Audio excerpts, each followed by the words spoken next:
Hey, everybody! It's Andrew Reed. Samantha Reed. The MushRune cast. We just realized we forgot something pretty important today, right before we started streaming. So you're catching us a little off kilter. Look at that, my hair's going all poofy. There we go. Don't mind in the corner there. That's just some hell divers going on. Well, Samantha, how's your week been? Good. Busy, which is why I forgot the thing I should not have forgotten. We shall not name the forgotten thing. Indeed. What's going on? Jumbo Umbo says he's on the way to Memphis and listening to us on the road. Woo. Got bad tentacles. Pocket full of shrooms. Hey there. Jake said Dr. Saluran's is the best LC mix I've tried on the market. Yes. Sorry I haven't been joining much. It's 4 a.m. here. Oh, well, shoot. Jacob, thank you for joining us. Yeah, that's some intense waking hours. That's a I didn't night realize hour he's right like there, or morning basically hour.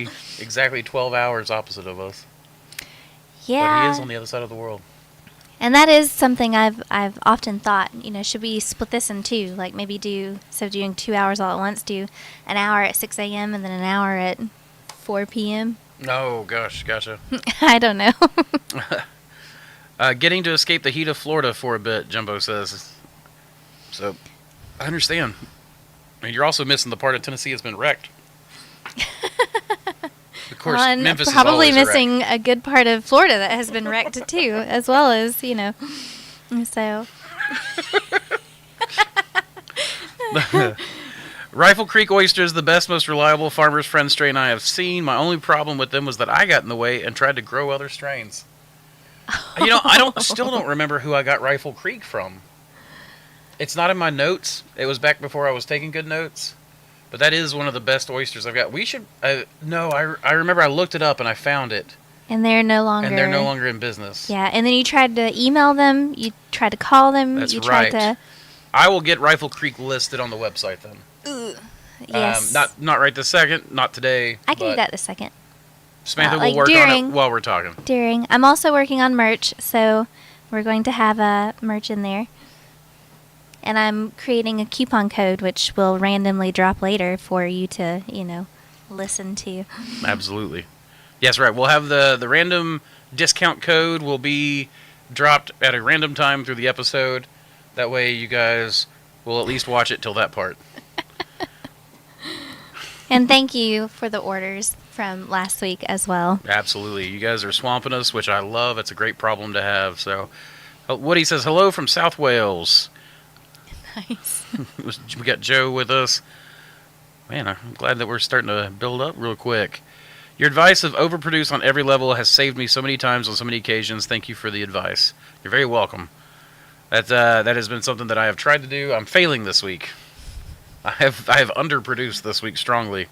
So. And there's ebbs and flows. There always will be. And that's kind of the thing is, hopefully as you make sales and as you're in business for an extended period of time, then you'll start to learn your customer base and you can dictate and kind of predict those ebbs and flows. I mean, as much as you possibly can, for sure. Yeah. Let's see. Steven says, hi, Samantha. Hi, Andrew. Hello, Steven. Hey. Pocket full of shrooms. Hope you guys hope all are good. Much love. Yeah, so we're actually in a really nice place as far as, natural disasters and stuff go. Like, east of us, south of us, those have been pretty much wrecked in a lot of ways, but where we live, like the Morristown, Jefferson City area is mostly a really safe spot. We've got a lot of good drainage. We're protected by the foothills from a lot of tornadoes, mainly we only got to worry about sinkholes, and that's really not that big of a danger to life so much as it is property. Well, and we're fortunate to have the reservoirs near us so that a lot of the excess that's coming off and into the French Broad and everything else is kind of, it drains into that, which is a large waterway, and anything that flows over is caught by the rest of it. Oh, yeah, for sure. Question: how long do you incubate Appalachian Noki for? How long do you incubate little boy poplar for? So, little boy pop. I'm still squishy with poplars. So about 6 weeks is my usual, time frame for the little boy poplar. Fat man, that thing can take months sometimes. Appalachian Noki, honestly, it's been like normally a Noki for me is a 6-week strain, 6-week fruiting cycle. But the Appalachian Noki, we're putting in the grow room at about 3 weeks. Two and a half to 3 weeks. We're having trouble with it not fruiting on the new grain spawn mix. Like it's fruiting too. Like what she means is we're having trouble with it fruiting on the grain spawn. Oh yes. Yeah, like it's growing in so fast and faster than we're used to that our sawdust spawn mixture is fruiting. And of course, Inoki, when you put it in the refrigerator, just fruits all the harder. So it's actually we're trying to learn how to run bulk Inoki spawn out without having just a ton of fruits in it. So it just basically means that every week we're having to produce a few bags just to keep and of course now that we're doing the bulk spawn with it for the next 3 months, it's ended up being something that we're having to do every single week.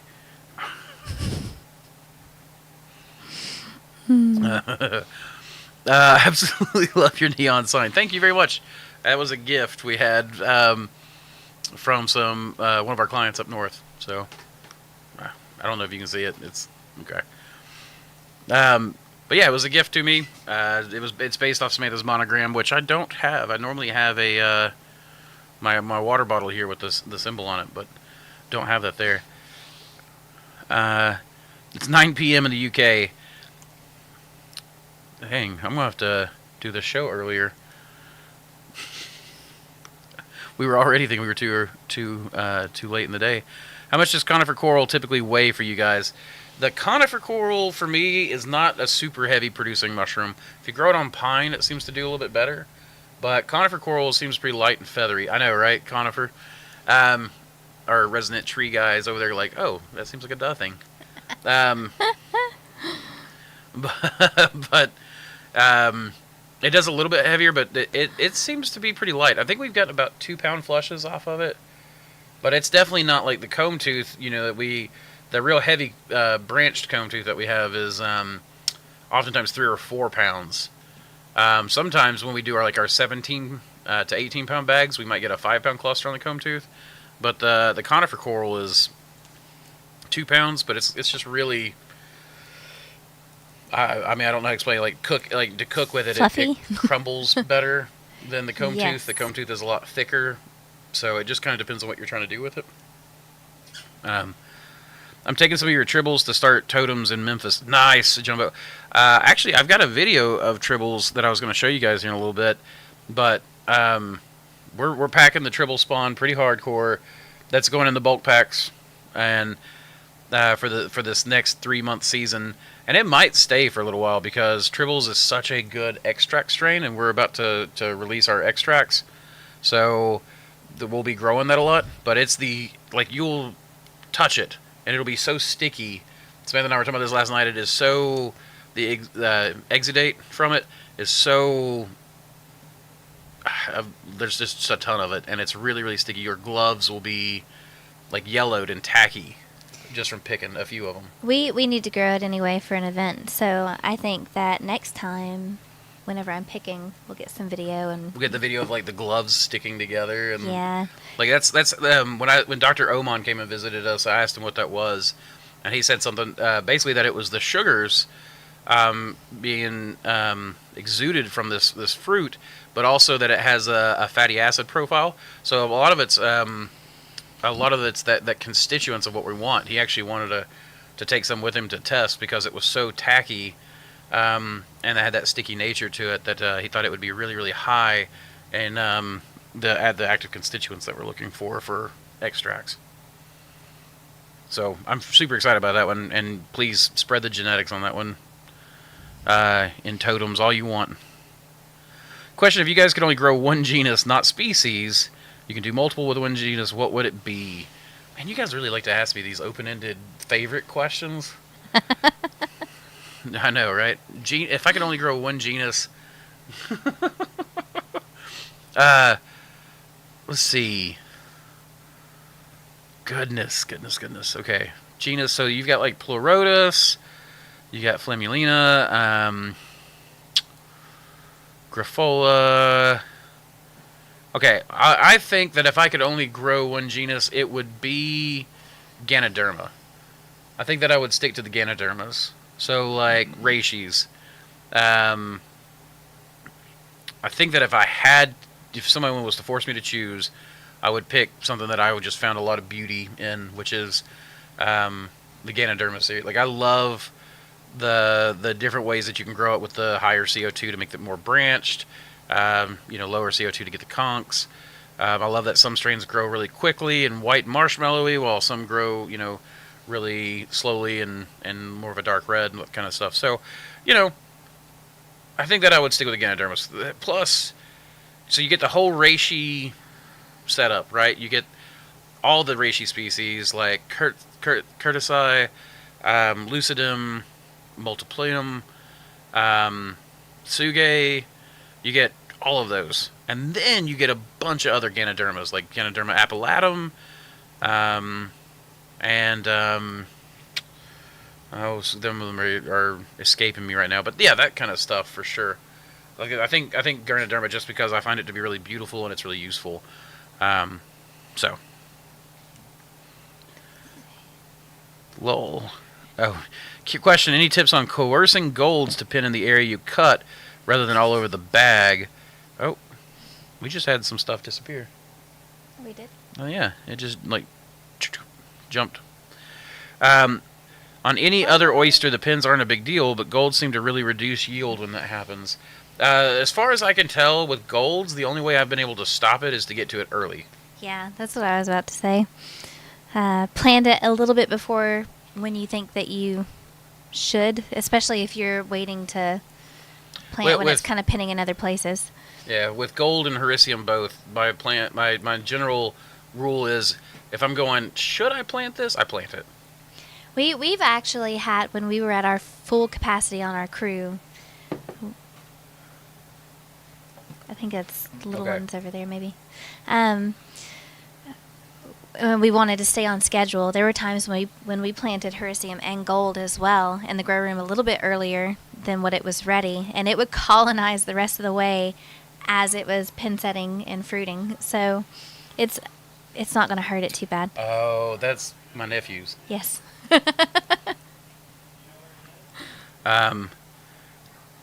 Sorry, the babies took my attention. What was the last thing you said? Just when we were at the height of our full crew and we planted on schedule and we waited for nothing and no one. Yep. Then there were times when bags were planted not entirely fully colonized. We planted on schedule, not based on when the mushrooms looked like they were ready, or so to speak. And you would have, some, right, that you would kind of put to the side or whatnot, but we would always try to inoculate all the bags very evenly. And, at that time, because we had such a high demand. And then we would plant at times some of the blocks. Teddy is distracting me. Some of the blocks, that's our puppy. Some of the blocks wouldn't be entirely grown in. Mm-hmm. And so we would plant them and they would colonize even though they had been they would fruit already. And the first flush might be a little bit less than what it normally would be, but then the second flush would be bulkier as the block continued to colonize. So, for sure. To be frank, we've been killing a lot of bugs. Summer's that season. Have you tried hotter temps for inoki to prevent it from fruiting? So the problem with the Appalachian Noki that we're running into with that idea is that it fruits in refrigeration temps, and it'll fruit up to 75 degrees. And I don't like to put stuff at warmer temps than 75 because the core of the block can get hot.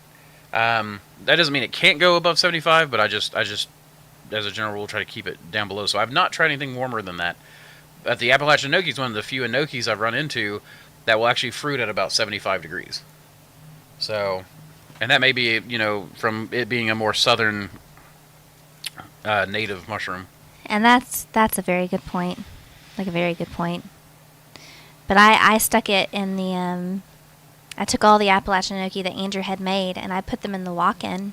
And I had collapsed the air out of them, which is one of the ways that you can slow things down. Put it in the cold, which is a secondary way to slow things down, and none of it worked. And I realize now where my mind kind of skipped earlier, where I was like, we're having trouble with it not fruiting. The idea is that we don't want it to fruit, so I want this thing to not be fruiting, and it is anyway. So. I mean, it's a good problem to have that we have such a good. Is it? It is, but not at that point in time. I was going to say it's frustrating. It's a problem for us, but it's not necessarily a problem for people who want faster crops. That's true. So in a way, it works out for us because it means we've got a strain people want. That's true, very much so. It's really nice working on having a neon sign made myself. Nice. So this is, I mean, I assume it's the same thing where like there's almost no neon crafters anymore, like the neon craft, the sign crafters. So this is, you know, an LED that someone did in the neon colors, but it, yeah, I think it came out really nice. I really, really enjoy it. It was a very thoughtful gift that I'm very appreciative of. Hey, Michael Kitties, y'all going to Georgia Mushroom Festival? We are not. That's this weekend. No, we're not going this year. We've got a lot of stuff going on at the farm, and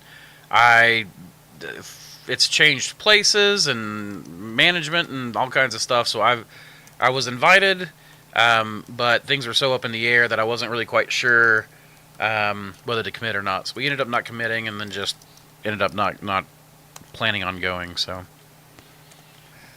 question: I'm fairly new to liquid culture, and chat jumped, and it's going well. But one of my jars turned very light in color, and I'm worried about it starving. Should I refrigerate it or add honey? Look, I've got. There are people who are storing mycelium in sterile distilled water.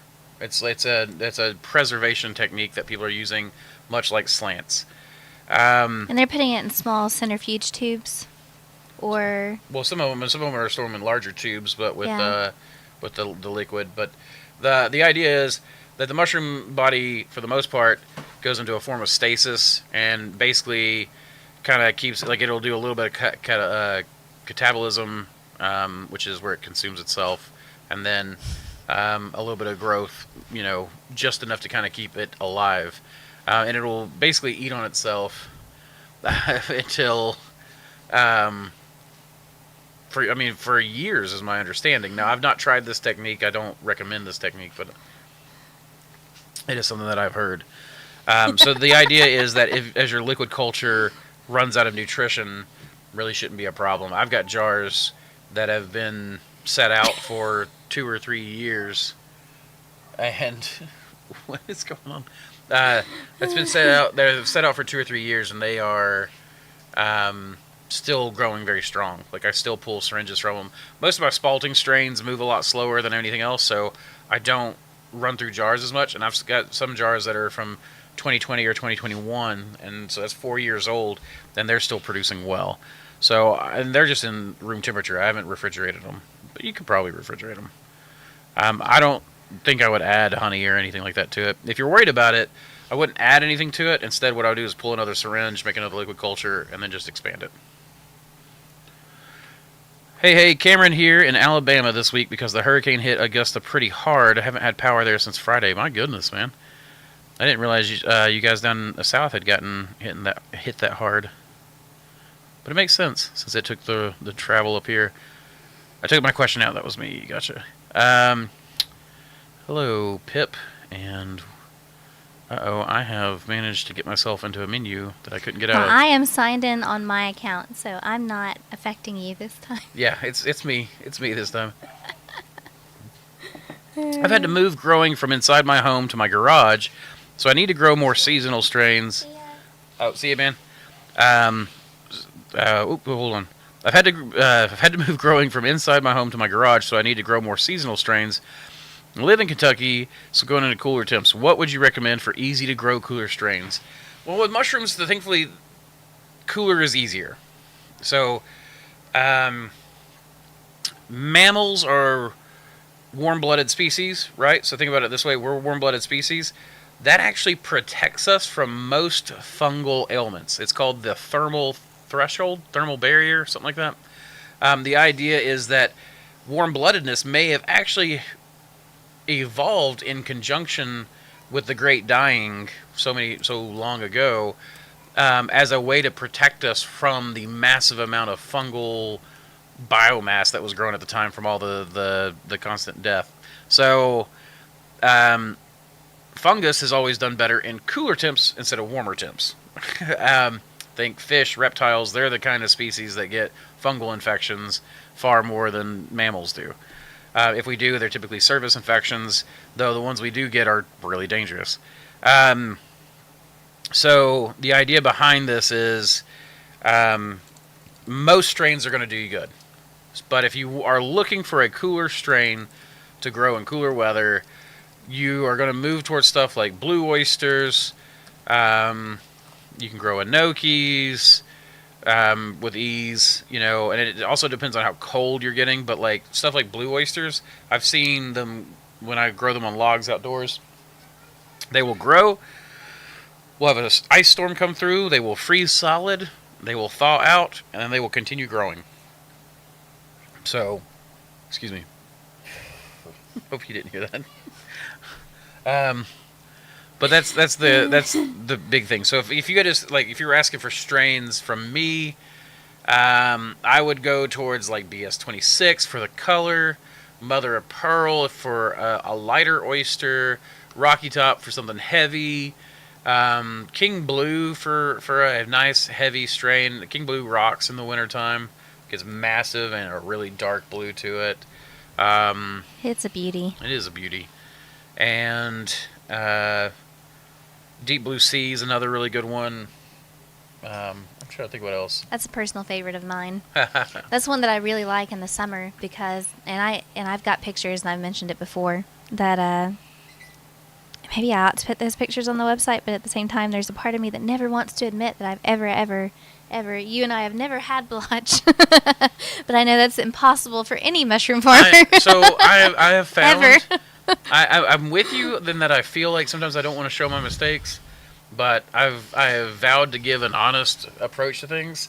So I've shown some of my disgusting stuff. I've shown my bank records where I made a bad, costly mistake. And of course that always gets me a bunch of people who are like, look at him, look at how nasty his grow room is, and look how blah, blah, blah, blah, and look at this, and look at this. And I'm like, you don't understand. These other guys that have bigger, you know, operations or whatever, they have just as much icky stuff going on. You're propped up on the witch's pyre, you know, yeah. as an example. Well, and that's the thing, right, is that, yeah. you know, because we're honest, and I want to show an honest response to this stuff. And I think that's admirable. I appreciate that. And when you said that, I was like... But it does kind of hurt us at the same time, so I get the feeling. But it also shows what an impressive strain. I agree. You know, and where you're talking about with the Deep Blue Sea, where you've got blotch around it, and then that mushroom is growing strong. Well, so we put Deep Blue Sea in the grow room back when it was first bred. We had no idea what it was even going to look like. We colonized it, planted it. I think something happened with our fan, and I think at that time it was during some of the higher end thunderstorms that East Tennessee tends to get in the summer. And we, like our fan, and then we had some loss of power at one point, and just the entire room just blotched out. And so we ended up having to clean everything. Sometimes when you end up with blotch, it's not necessarily that it was a bad cook. It may have been that a fly or something like that ended up in your grow room just randomly, and it just kind of perpetuated itself or whatnot. And so it just... all of the mushrooms blotched out. I went in there to clean, and there were new pin sets growing on top of the blotched out mushrooms. And it was fascinating to see. So I took a bunch of video and pictures, and I need to go find all of that amongst all the external hard drives that we have. But yeah, it was, if only you could just pop it up on the screen right now. It was just a really cool thing to see, and it has such a beautiful color. And Deep Blue Sea is one of those blues that isn't necessarily huge and impressive like the King Blue. Like, you have a ton of small, little, tiny caps, but it's hecka prolific. Anyway. Cedric, you know how real it looks? I mean, like, it's amazing how real this thing looks. The green screen, I mean, look at it. That's a magic trick right there. I just pulled that out of the green screen. Was someone saying that this is a green screen in the back, or? Yeah, he said, look at it. It says it looks real. It's because it is real. That's our incubation room behind us. You know, I think it would be really cool if we could. I wish we had the secondary grow room that had just all racks, and we could just pull a couple of racks, and it would all be fruited behind us. Back when we had the curtain. That would be a sensitivity issue, though, as far as Andrew and I. With the fan growing, well, hopefully it would never come over here. We would just open it during the show. Actually, what we could do is they're all put, young pin sets. We could frame the room in between and put plexiglass up, and then just clean the plexiglass before the show. Plexiglass, though, that's a good point. It would look beautiful when it's new. Just don't scratch it. Good luck with that, well, especially in a grow room. Just buy new stuff. Even if we bought it every year, it'd be worth it. So. Okay. Let's do this. I'm setting up a PID controller temp control hanging in the steam, and I want to use a second temp control directly into a sacrificial bag. What temp and time would you look for on the sacrificial bag? Okay, so I think I understand what you're saying. You want to create a PID setup, and you want a sensor in the direction of the steam, like just out in the open air, and then you want a sensor in the bag, and you're calling it a sacrificial bag. Honestly, I don't think that you've got to sacrifice it. You just pull the sensor out and make sure that it closes back up. I'd go ahead and pack the bag. But that said, the temperature and time, I'm always a little bit hesitant to give a temp and time for that kind of thing because, if it's too short, I don't want you saying, Adrian ruined my business. So, and there's a lot of people that talk a lot of different things. But I'll tell you that we try to get up to temp for about 12 hours. If we're pasteurizing, if we're sterilizing, then, an hour, the core needs to be at temp for an hour. So we run at temp in our autoclave for 3 hours because the core of the block should be at least an hour long at that temp and pressure. So, but you can look, if you've got growing gourmet and medicinal mushrooms, Paul Stamets has got all kinds of charts in there. You can look up pasteurization charts on Google. They'll tell you all that kind of stuff. But, I don't ever use internal probes. We use sterilization tape, and then we put it in between bags at the very core, all of our substrates in one big block. So when we have 3 layers, like the very center bag and some of the middle layer bags, we'll get tape on them. And when those, as we're pulling them out, we'll see the tape has changed color, and then we know that's good enough. So, I haven't done that, Woody. Yeah, right there. What Jumbo Umbo said in the bottom. You could also just put it in the between. Put one like 85 and see if it stops fruiting, but still is spawnable later. Talking about the Noki, we can try that for sure. Well, that's and yes, Kathy, Dr. Saluran LC is on our website. That's what when someone said just put it in between. That's something that I was thinking about. Is you could just put the probe in between, or even like lift the flap up. Put it in there, maybe even tape it with some autoclave tape onto the bag, and then fold it to where it's not going to move or jostle, and then stick it to where you're butted up against. Yeah. I was sitting there thinking about what really is the point of sacrificing a bag and slamming it into the substrate itself. I mean, you're right there anyway, in between other blocks. Yep.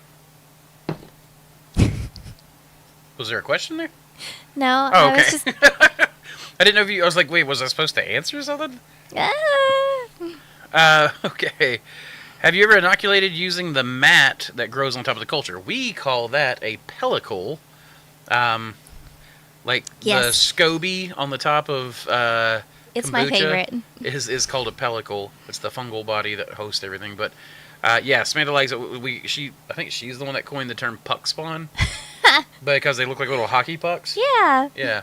And we absolutely do that. We pull a jar, we'll drain it of everything, pull the magnet, and then just dump that whole disc in a bag. And nothing grows in a bag like that disc. Like, it is some of the best inoculant there's ever been. Actually, sometimes the magnet,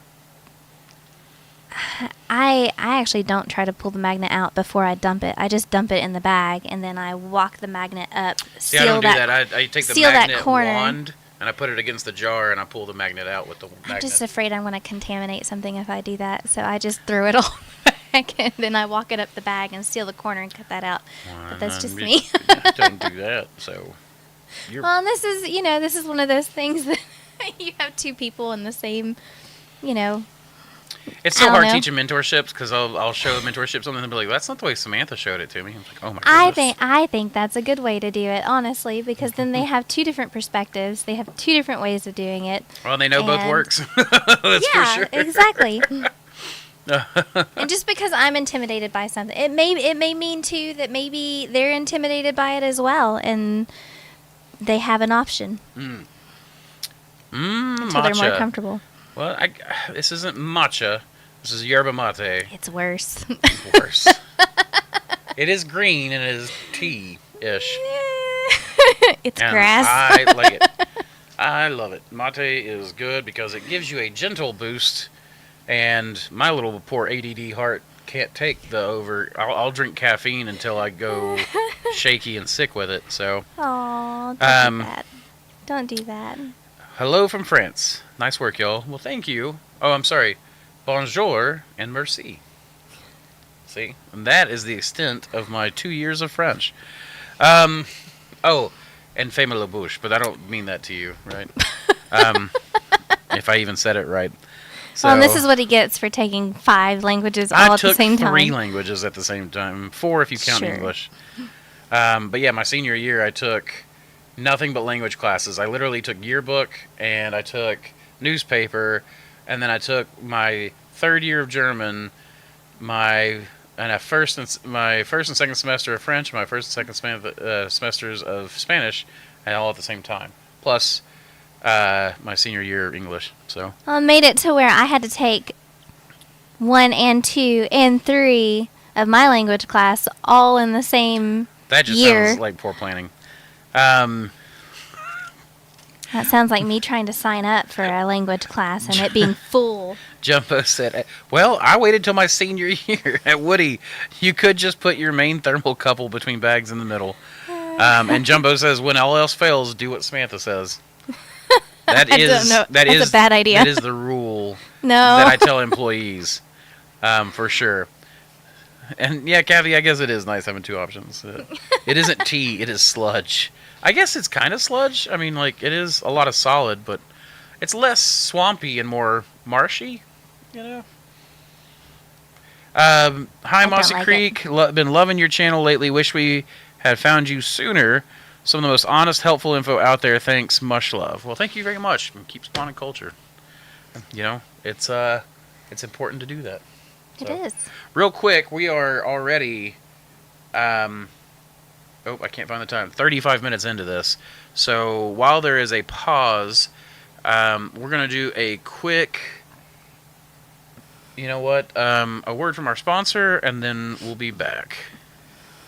Introducing the future of mycology, Dr. Saluran's Elixir of Mycelial Mastery. This isn't your average culture mix, it's a revolution in a packet, crafted for the dedicated cultivator seeking unparalleled growth. Experience the visual alchemy of this masterful brew. As you mix 10 grams with 500 milliliters of water, watch the solution transform into a rich, amber spectacle, the hallmark of a nutrient-dense sanctuary for your burgeoning mycelium. This is where vibrant color meets vibrant life, setting our elixir apart from the ordinary clear liquid cultures. Prepare to be captivated. Mix 10 grams of Dr. Saluran's elixir with 500 milliliters of water, add a stir bar for thorough integration, and sterilize the blend at 15 psi for 45 minutes. Once cooled, introduce your favorite culture into this perfectly prepared, nutrient-rich environment. Watch in awe as the elixir works its magic, unveiling a mycelial masterpiece before your eyes. Choose Dr. Saluran's Elixir of Mycelial Mastery for a mycological adventure that's as visually enchanting as it is potent. And we're back. Guten Tag. Because it was greetings from Germany. I didn't just go crazy. Well, guys, we wanted to talk, so you guys can continue to throw down some questions if you want, chit-chat, whatever you want to do. But I did want to talk a little bit about what's going on here local. Of course, everybody knows that we've been gut-punched from the south by Hurricane Helene. And, right. Yeah. Most people have been calling it Hurricane Helen. Yeah, it's Helene. And let me tell you about this, Bish. I said Bish. B-I-S-H.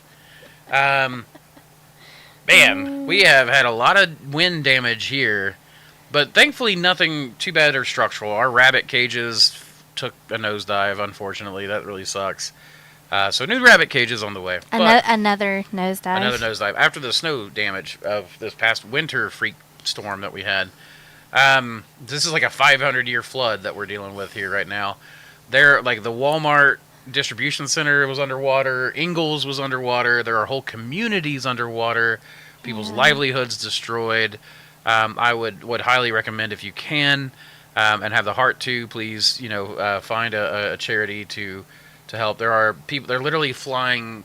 Like there are bridges washed away, roads washed away, people trapped up in the mountains that cannot get out to get their medicines. So they're literally flying insulin to diabetics with drones and all kinds of crazy stuff. So which is really cool in oh my my opinion. gosh! I saw they're delivering supplies by mule because mules can still get through some of the I saw trail, that as well.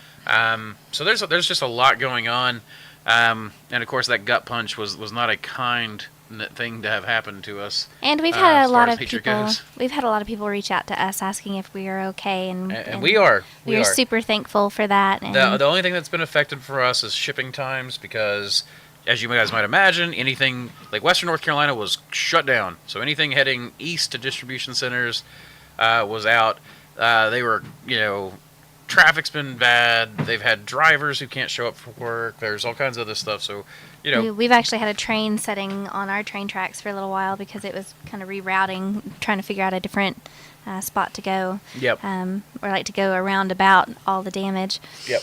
So it's not been hard for us. We have food, we have water, our electricity's on, obviously, our internet still works. Very fortunate. But there are a lot of people whose lives have been destroyed, and it is very, very unfortunate. So, we're actually trying to figure out how to get our T-shirts back, our merch back on the website. Samantha's working on that actually right now as we speak. And then what we want to do is have a charitable cause T-shirt. We basically can release a T-shirt, and anyone who buys that T-shirt, that money gets donated. Doesn't come to us. It pays for the T-shirt to be made and shipped to you, but then it goes to people who are hurting. So we're trying to find the right place to donate to, and then try to get the merch up so that you guys can purchase something that you want, but at the same time have that donation go through to the people in need. So yeah, and there's maybe in the description on this video we can, or even on our Instagram, tag some other places too that are doing good work. That way you guys can we can use our platform for good to sort of encourage a wholesome interaction in that way. And so. Oh yeah, it's crazy. So we're really, really blessed, but a lot of people aren't. So like I said, if we've got the heart for people, we would love to help figure out some way to help facilitate the donations.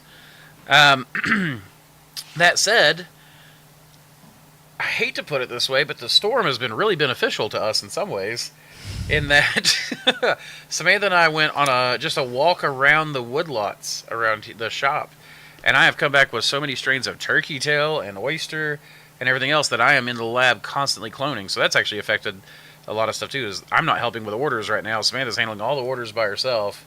Sorry, I'm a bit behind. Well, while she's working on the website, she's working on everything. She's doing deliveries. She's et cetera, et cetera. So she's a bit overwhelmed while I'm overwhelmed in the lab cloning all this stuff. But if I don't get it cloned, it's gonna go bad. So it's best to take advantage of the disaster, I guess, while we can. We're also getting a lot of downed material. So this storm blew out a lot of branches, knocked trees over, did a bunch of stuff. So my boys and I have collected, well, mainly my middle son and I, while we've been out fishing and doing other stuff, we're collecting wood to bring back. We're going to run it through the chipper shredder and then use that in the production of mushrooms, just to help clean up. And then I'm collecting some larger pieces to do spalting experiments with.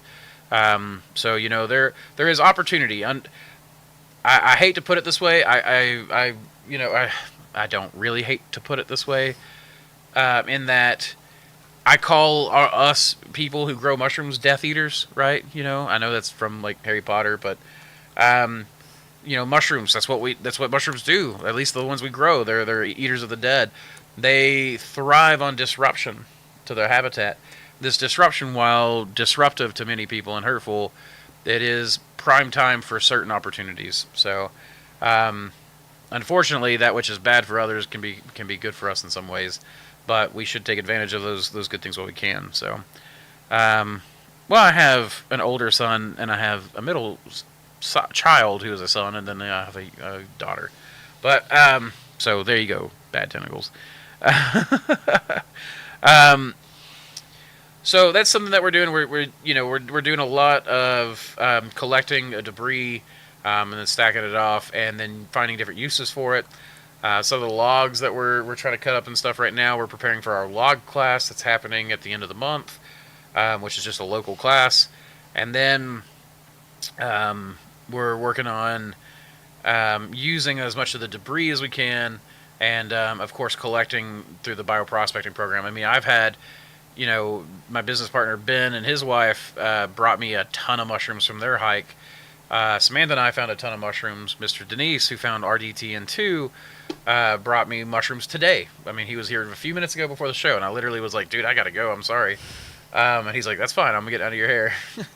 But I've got so many strains, so, it's get outside. If you were in the path of that storm at any point and you don't have something that you're working on, get outside, find some mushrooms, go check the wood piles, down trees, that kind of stuff. And find some of this stuff, get some bioprospecting done.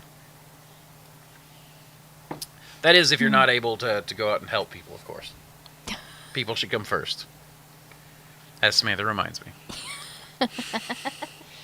That's a joke. That's a joke, maybe in poor taste, but it's a joke. I am due to go into a unit approximately 900 to 950 cubic feet, 90 meters squared, from 1st of November. Would I be correct in saying that I could produce somewhere up to 290 kilograms or 600 pounds a week in a 900? So Samantha and I, when we were in the basement, our shop in the basement was 837 square feet. No, it was an even number. Anyways, something like 840 square feet. And we were producing 600 to 1,000. 600 pounds a week was our average. In the summer, it might be something like more like 400 pounds. And in the wintertime, there would be weeks that we were cresting 1,000 pounds in that basement. So, yes, with good strains, good genetics, a good productive substrate, and a good consistent team and environment, you absolutely can produce that much. Thankfully, with mushrooms, everything's vertical. Like all this stuff, it's there are 40 bags on each one of these shelves, 40 12-pound bags, and the shelves are only 24 inches wide. So you can fit a lot of bags in a small area. And if you like, your incubation can hold tons of stuff and be a very small room, and then your grow room is larger, and obviously you got to have the walkways and all the environmental stuff. So I try to say something like, if you're growing the fast-growing species like oysters, hericiums, your grow room could be somewhere between 3 to 4 times the size of your incubation room. If you're growing longer growing species, then it needs to be the inverse, something like shiitake. You usually just first slush shiitake, so you basically only need 2 aisles, and then your incubation is going to take anywhere from 8 weeks to 3 months. So you need incubation room that's 3 to 4 times the size of your fruiting room.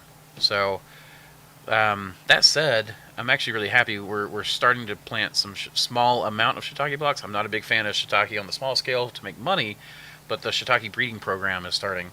I probably won't have results for 3 or 4 years because these things are so long Takes so cycled. long, yeah. But we're definitely. I bought in a bunch of genetics. I've got some naturalized shiitake from Oregon and North Carolina, and we're gonna start playing with mixing and matching those genes. So hopefully we'll have some shiitake strains coming out in the next few years. So. Well, oftentimes too, we'll grow something out ourselves at least 4 times or so. Like we might grow stuff for a year or two before we release it. Yeah, before we release it or pop it onto the website, and that's not. We have so many more things. Oh my gosh! Like we have so many more strains that Andrew has bred since what you have seen with watercolor and BS26 and like King we're still Blue coasting and on all some of my those. first year crosses. Like I've been crossing mushrooms now for 4 or 5 years. We're about to start releasing my second year stuff. Stuff that we've been growing and testing, like the Mopor series, which is the Mother of Pearl crossed with Old Road, or the K-Bore, which was King Blue or crossed with Old Road. Can you tell I like Old Road? By the way, buy Old Road. Speaking of buying... Wait, is Old Road up yet? I hope you've got Old Road up. If not, buy the Mossy Creek Oyster. It's like the Old Road, but still delicious. But she'll get the Old Road up if it's not there. That said, speaking of purchasing... I think it's time to do the random code because it's 48 minutes into this. So, hopefully we don't lose half our audience. No, I'm just playing. I don't have it where I can put it up on anything either because I didn't know what the code was until we started the show. So I don't have a graphic. I tell you what, I'm just going to tell you and I'm going to sound it out and you're just going to go with it. It's code STORMY.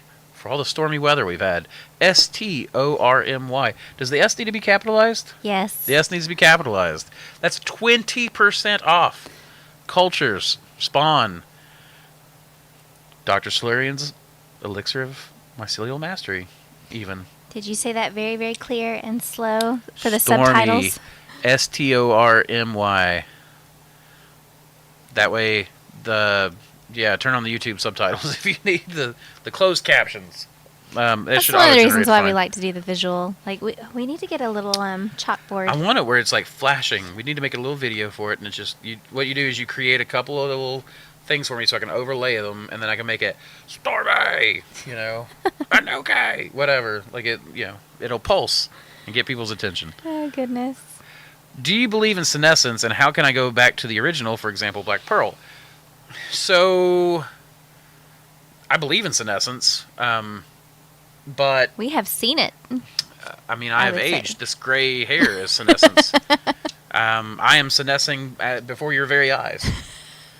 But as far as mushrooms go, there is senescence, but it is minor, and mushrooms have all kinds of biological tricks to get around it, right? So they don't really suffer from senescence. You can think of a mycelial strain as basically immortal-ish. That's why, there's a 2,000-year-old mat of honey mushroom out in Washington State, and there are agaricons that are in old-growth forests that are tens or decades old, if not hundreds of years old. There's all kinds of examples here that we could go into, but the big thing is that it's more along the lines of enzyme blindness or genetic drift. The case of Black Pearl, it's more genetic drift in my opinion. It is a hybrid. It is a true hybrid. There have been a lot of people working on trying to figure that out, and it does appear after genetic testing that it is a true hybrid. Now, that said, I feel like, in a way, the Black Pearl is almost always trying to, rip itself apart. It may not actually be that dramatic, but it's like the two sides don't really want to be together, but when they're together, they're beautiful. But it seems like it always wants to pick growing more like an oyster rather than the king version. And there are some environmental conditions that are... that kind of make that happen, I feel like. But yeah, the closer you can get to the original culture, Old Road is it? It is. Cool. So, but the closer you can get to the original release of the strain, the better it behaves. And what we have found is we actually, thankfully, found one of our really old slants and brought that back to life. So the black pearl we have, which is probably not even listed on the website, is it? Is one of the original slants that I received years ago and still grows like the old black pearl did. Now you're seeing it, and people have expanded it and expanded it and expanded it, and very few people have kept up with slants on it that are old or anything. So we'll get our black pearl back uploaded on the website over the next few days. But suffice to say that that genetic drift, you can't bring back the old culture. You have to go back to an old culture. And this is why we do slants, because slants can hold those genes, that gene pathway it's a little seed crystal. Like, you pull a little tiny piece of tissue from this slant, and you can grow millions of pounds of mushrooms off that. But, if you don't have it in a slant, and it gets contaminated or dried out or all kinds of stuff, and slants can last for years. I mean, that slant that I pulled from was that slant was pre-2020. That was like 2018 or 2019. And I pulled from it earlier this year. And it is rocking. So that is years old, sitting in a slant at mostly room temperature. It was not refrigerated for very much. So slants that's one of the reasons why I'm so determined to use slants. I haven't seen very many. I know people are really into the distilled water trick, and I've got some stuff that I'm starting to try. But until my own long-term viability tests are confirmed, I won't switch over to it, because slants have been so good to us. Yeah, and slants are a medium that has been practiced for a very long time. Very long time. So. Oh yeah. So that's genetic drift. So basically, what genetic drift is, the more cell replications there are. With just a quick explanation, you've got hyphae growing. So my fingers are hyphae. This is the mycelial map. You've got each one of these is they're all the same except maybe this one. This one's got a slight genetic difference because of a mutation, or even just because mushrooms have this little thing where they can have multiple parents and have nuclei that don't necessarily all have the same genetic mix. Not saying that's super common, but it's a thing. But also epigenetics. So you have genes that can be turned on or turned off. So you come across a new substrate, they grow. This one, for some reason, has an epigenetic switch that turns on a mutation that happens, or it's carrying some genetics for some reason that these aren't, that performs better. It then grows and splits, right? Faster than these do. So now you got this one spike that comes up and now proliferates. And the deeper it gets into this substrate, the better it does, because these are still slowly building. And the next thing you know, these just plug into the network, and then this is proliferated. That would be genetic drift. You imagine that happening over and over and over and over again, and eventually something is going to change. So, for example, we have the King Blue Oyster. We now have what we call the King Blue Imposter, which we now call the King Blue Improved, that we haven't released yet. But we did King Blue, and we aerated it. We took a tiny tissue biopsy, so it's a little tiny needle biopsy, which means it's going to have far more cell replications than if you started with a larger biomass. And we grew gallons of LC, aerated LC, from that tiny little piece of tissue that fit inside the needle. Yeah, but we didn't just aerate it. Like, we aerated it for ages. Yeah, we aerated it. We forgot. We became super busy and overwhelmed, and it went on for... Right. I don't know how long. Ages. But we ended up pouring that and using it to make the spawn. We did a direct pour to substrate. So there's another reason why it may... So you got the aeration. The aeration is a mechanical shearing, which actually can cause mutations itself. And then you put it straight to a substrate that it's unfamiliar with, because it's been living in the agar and sugar water. And now it's got another reason for something to proliferate. And when we poured that in there, it looked like a jar of marbles. It was Jell-O. It was literally, it was like a bunch of little marbles had grown together and fused, and it had grown so thick that the air was like, and it was like literally flapping. because it was so thick there was no water for the bubbles to bubble through. Well, it was literally just like the top, that pellicle we were talking about earlier, pellicle all the way through. But we poured this into bags, and it grew, and when it grew at a king blue, looked very much like a king blue, except it was a very different color. She had like ASMR video on Right. the whole process. Damn, But and aerated do you remember we LCA tried ASMR. to pump it through the peristaltic pump? Yeah, And it didn't work, which is why we started pouring. right. It was just too thick. Like everything was. The peristaltic yeah. pump will work for most of it, but when you let it go too long, it will not. So it ended up a different color and a slightly firmer texture, which is why we call it the King Blue Improved. And then now we've got another strain of King Blue that we're growing out, which is a train strain called the Kauai King Blue, which Kauai is Cherokee for coffee. So it's the coffee King Blue, and that's because King Blue has historically not liked high acid substrates, and as we've trained it, it now will just rip through coffee and a high acid substrate. So if there's ever a use for a high acid strain, I can publish that strain for people who want to grow on coffee grounds, for instance, commercially. Well, and that came from someone who only had access to coffee. Right. The idea? Like they called in and said, "Hey, I have limited resources. Yes. I only have access to this." And then you decided to run with that. Right. And then push through. Yep. And yeah. So that's genetic drift. And then you have enzyme blindness, which just think diabetes for mushrooms. So that is, you grow the mycelium out so much on sugary substrates that it has the easy life, and it forgets how to create its own sugars. When I say forget, I know I'm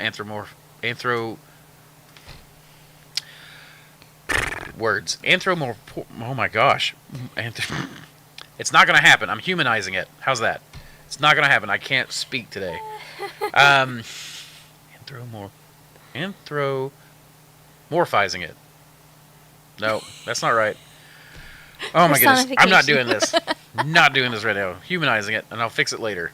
So yes, I do believe in senescence, but I believe that most of what people call senescence is not senescence. It's genetic drift, which is why when we sell liquid culture, it's only been expanded through about 2,000 milliliters of liquid before it gets to you, and then we reset it. We rarely ever go outside beyond the 2,000 milliliters, and usually that's only for in-op use here.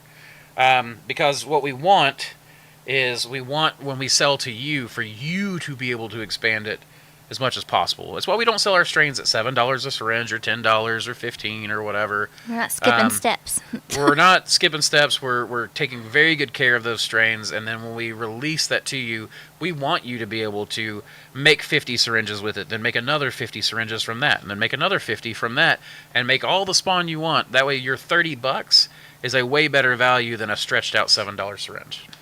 Yeah. That way you can really take it as far as you want. So making the videos and making the educational materials so that you can take care of it yourself years to come, 10, 15, 20 years down the line, you're going to have something that looks quite similar to what you received.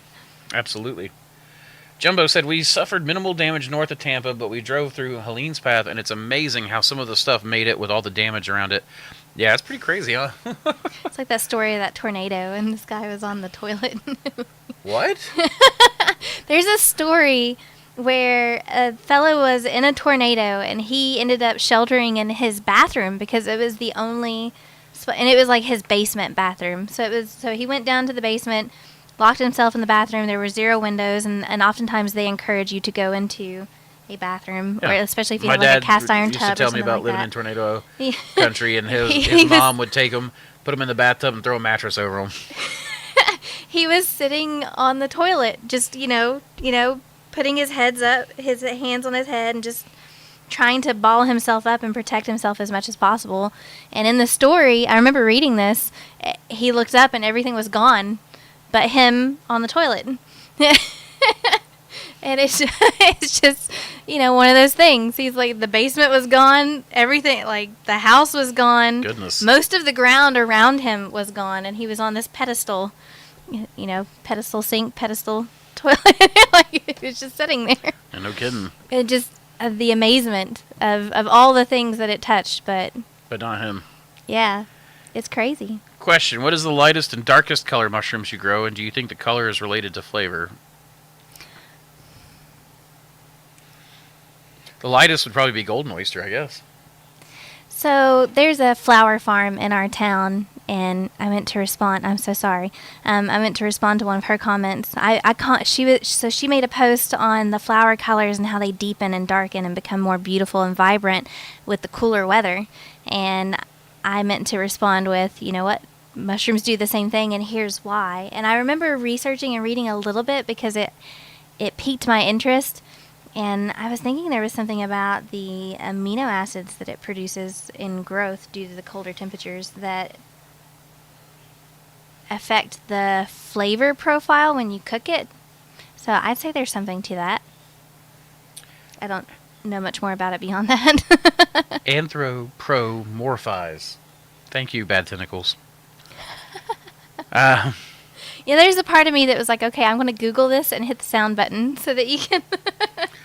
As far as Here. lightest color and darkest color, though, to answer your question, lightest would probably be something like a pink oyster or golden oyster, or just the snow oyster, which would be white. And then the darkest mushroom we grow probably would be something like shiitake.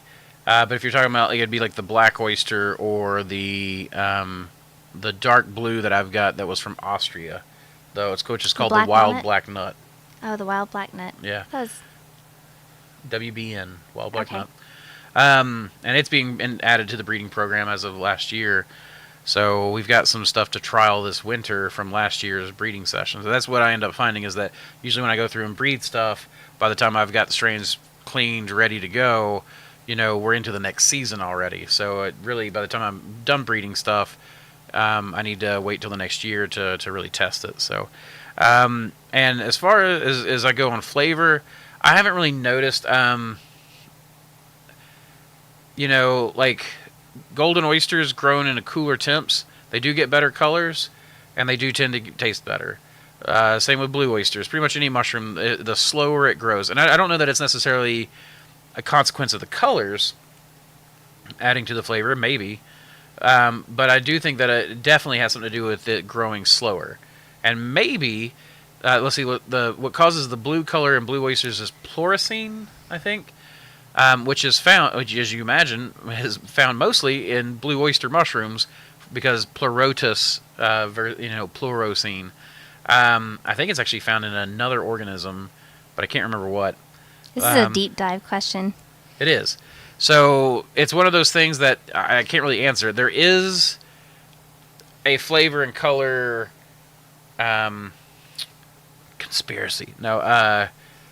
correlation, but I don't know that one causes the other.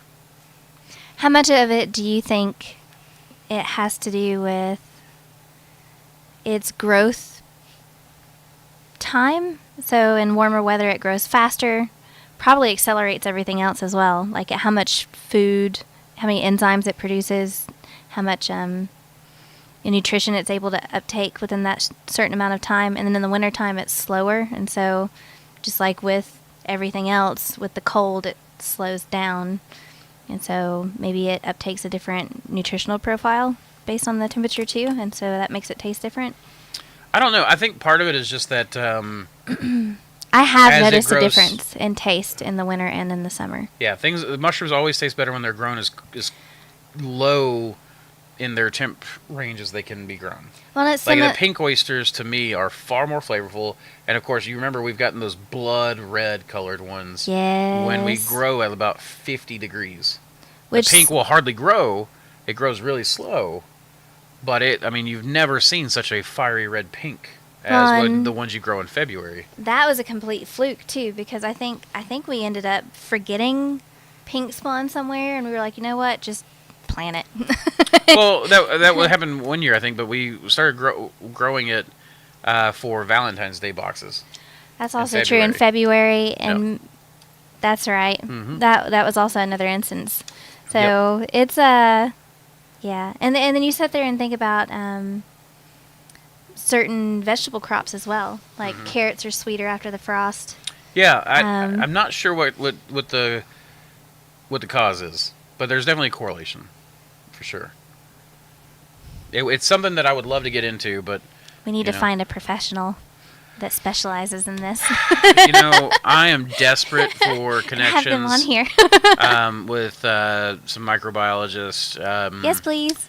mycologists, and chemists. I'm really interested in making friends with chemists right now for different forms of testing and whatnot. So, but saw a fairy ring today, 15 feet across, ringed with saucer-sized mushrooms. Was driving and no place to stop. Dang. Well, it's always nice to be able to spore print those because there was a fairy ring growing of the vomiter, and while I didn't clone it, I definitely spore printed the vomiter. So I don't know why I collect even poisonous mushrooms. They go in my death box, which is also known as my death docs because my ADD kicked in and I wrote Andrew's death docs, and then You everyone I made carried fun of over me the D from the from ADD, I guess. from I the don't know. death. It just whatever. Oh man.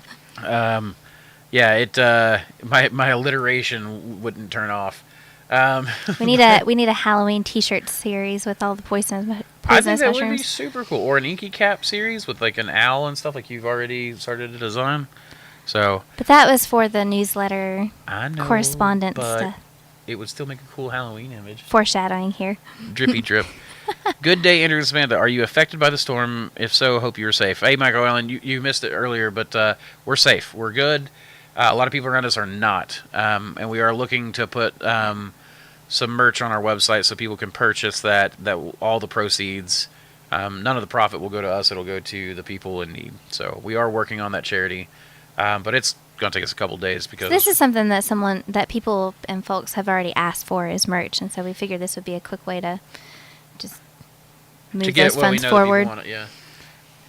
Hey, Andrew and Samantha, enjoy listening to the live shows while working in the lab. Got the maitake and the pink oyster oddity we talked about on plate yesterday. I'll put it in the mailbox by Friday.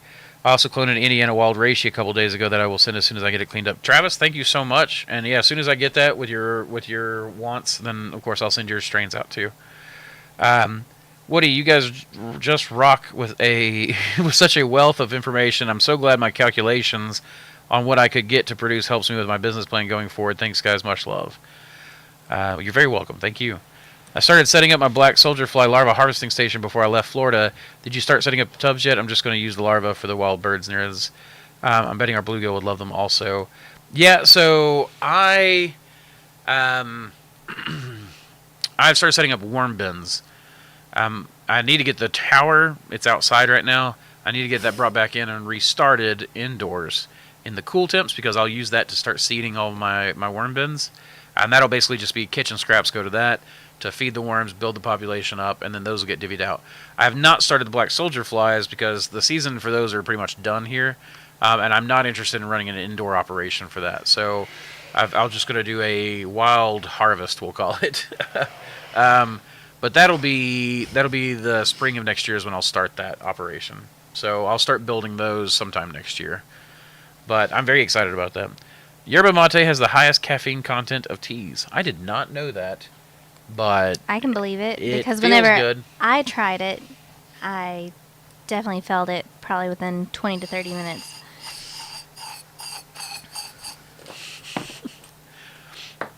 Question: branched terrarium you would recommend from your library for consistent commercial production? I would say the strain that we just sell as comb tooth. That's what I would get. That's probably the best branched hericium that there possibly is. What'd you need? Or are you just checking out? I need consultants or whatever. I'll be right back. Okay. Like for Banowar? Okay. Your mom will take care of it then. So that's the one I would suggest. Question: how are the dog food trials running? Well, the bags are behind me somewhere. But they're almost completely grown in. So, which honestly grew in really, really fast. They grew in faster than the regular substrate bags. So, I don't know. I don't know if I just accidentally. I mean, I was very careful to put in the same amount of spawn. So, we'll see. But it's growing in nice. They should be going in the fruiting room probably tomorrow. So we'll know in a few days if and when it starts fruiting and what kind of yield we get. I did 40 bags total of RTBB1, which is a new strain that I've been developing over the past 6 months. It's a descendant of Rocky Top and Super Scallop. So it was a very scalloped oyster the last time I grew it. And I actually have bred it to itself a couple of times for a couple of generations, trying to extremify that. We'll see how that goes. But we're doing an experimental strain on an experimental substrate. So, but the good news is we've got a control group for it. So I will let you know probably next week if we start seeing pins. And then it'll be 2 weeks before we've got weights at the earliest. But so far they're growing in nice. Everything looks good and clean. The bags smell sweet like oysters. They don't smell like dog food or anything. And then I've finally bought a bag of Meow Mix so that we can make the Meowsters mix. And we're working on that. So pretty soon, tomorrow we're cooking the Meowsters mix. So next week that'll get inoculated, and it'll be another 2 or 3 weeks before we start putting that in the grow room. The 50/50 FP and oat spawn you talked about is insane. Everything colonized so fast, I am burning churning at the moment. Yeah, it's crazy, isn't it? FP. Fuel pellet. Gotcha. Okay. Boom. Fuel pellet and oat spawn you talked about is insane. Yeah, I'm telling you, like this mix, it is. I'm about to start fruiting trials of it. That's another thing that we're running is 12-pound blocks of 50/50 mix of whole oats and the sawdust. It's actually, so the whole idea behind the Meowsters mix is to get a ton of protein for actually fewer dollars. The whole oats are going to make the bags more expensive. Meowsters mix should make it cheaper. But my goodness, the way the spawn mixture is fruiting, I'm going to go whole hog with this on some of this stuff and just do a big run and see how it does, because it is way easier and cleaner to work with than anything I've worked with. Just think about this. Your supplement is wrapped in a lignous shell that is oats, right? There is no free soy or anything hulls. There's no free nitrogen for bacteria to proliferate or mold to go crazy with. So you've got sawdust, which is a self-selective substrate. You've got whole oats, which the outside of is a self-selective substrate. And you've got those locked together, but then you've got the powerhouse of those oats. I mean, it's incredible to me how fast the run is happening, but also how fast the fruiting's happening, and then how big these flushes are getting in my spawn bags when they grow. The reishi, I'm having a hard time getting my reishi spawn to where it is becoming at peak in time to go in my fruiting blocks. Before, it might, like, my stuff might be at peak, and then 2 days later it's like a hard concrete shell of reishi that you've got to put all your weight on or just beat to try to get it to actually crack open. Speaking of reishi, of RTTN2, I might have to move this where Samantha can see, because she's not actually seen this video. But real quick, check this out. That's just a few minutes ago. That is reishi. That's RDTN2. Look how big those fruits are. That is 23 days after inoculation. 23 days after inoculation, not 23 days after fruiting. Not 20. Like, it is incredible to me. Those are 12-pound blocks, so that is massive. Wow. In fact, you can see I'll put my finger on here. Just like it was having a hard time because it's a small Martha tent. But you can see, look at that. That's how big those fruits are. And that's only 23 days after inoculation. This strain is freaking incredible. I am so in love with it that I'm afraid to actually sell it. Because this may be the best gold nugget of genetics I have ever found. Ever. Doesn't that mean that you should share it all the more? It does, but I'm torn right now, guys. I'm really torn by this idea. I'm torn by this idea that I'm actually running into an issue where when I release strains, I want to like hard open everything for you guys. But then at the same time, it's like I'm getting a lot of resellers buying and reselling for way cheaper, and then people buying from like Mycelium Emporium or somewhere else. And while I love Lenny, buying my genetics from there doesn't really help me. So it's one of those things where You're struggling with incentive. I'm struggling with incentives on releasing everything. That said, this is on the website, and the 20% discount does work, but it's only on slant and plate right now. I think. I don't think it still got sawdust options to it. If it does, you might hurry and buy that, because we are honoring all those that go through, but Samantha's about to turn it off. So TikTok. On TikTok. But yeah, I mean, it's one of those things that a lot of breeders I know right now are struggling with this. Breeders and bioprospectors. I'm happy to do the trade program, but the genetics is how I make my money. It's how I feed my children. And so if I've got these options on there that, it is for $30. See, it's one of those things where Wait, what? I'm not releasing. What? Okay.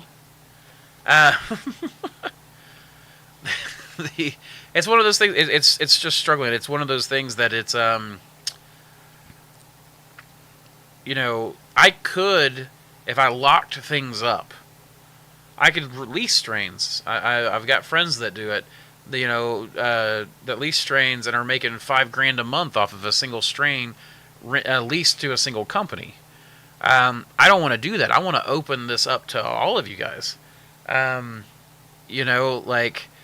are companies that value these strains highly, and for these extract companies, a reishi that produces this fast and is this closely related to lucidum, the Lingxi reishi, is quite valuable. And so, I struggled before we released it, before we did. But then I just said, right now, to heck with it. I'm going to be a strain bank, and I'm just going to try to price things at a reasonable price. Instead of, everybody wants to just be able to put shoes on their kids' feet and, a roof over their heads, that kind of stuff. And so we have to kind of go where the money goes, at least until we're beyond the point of surviving.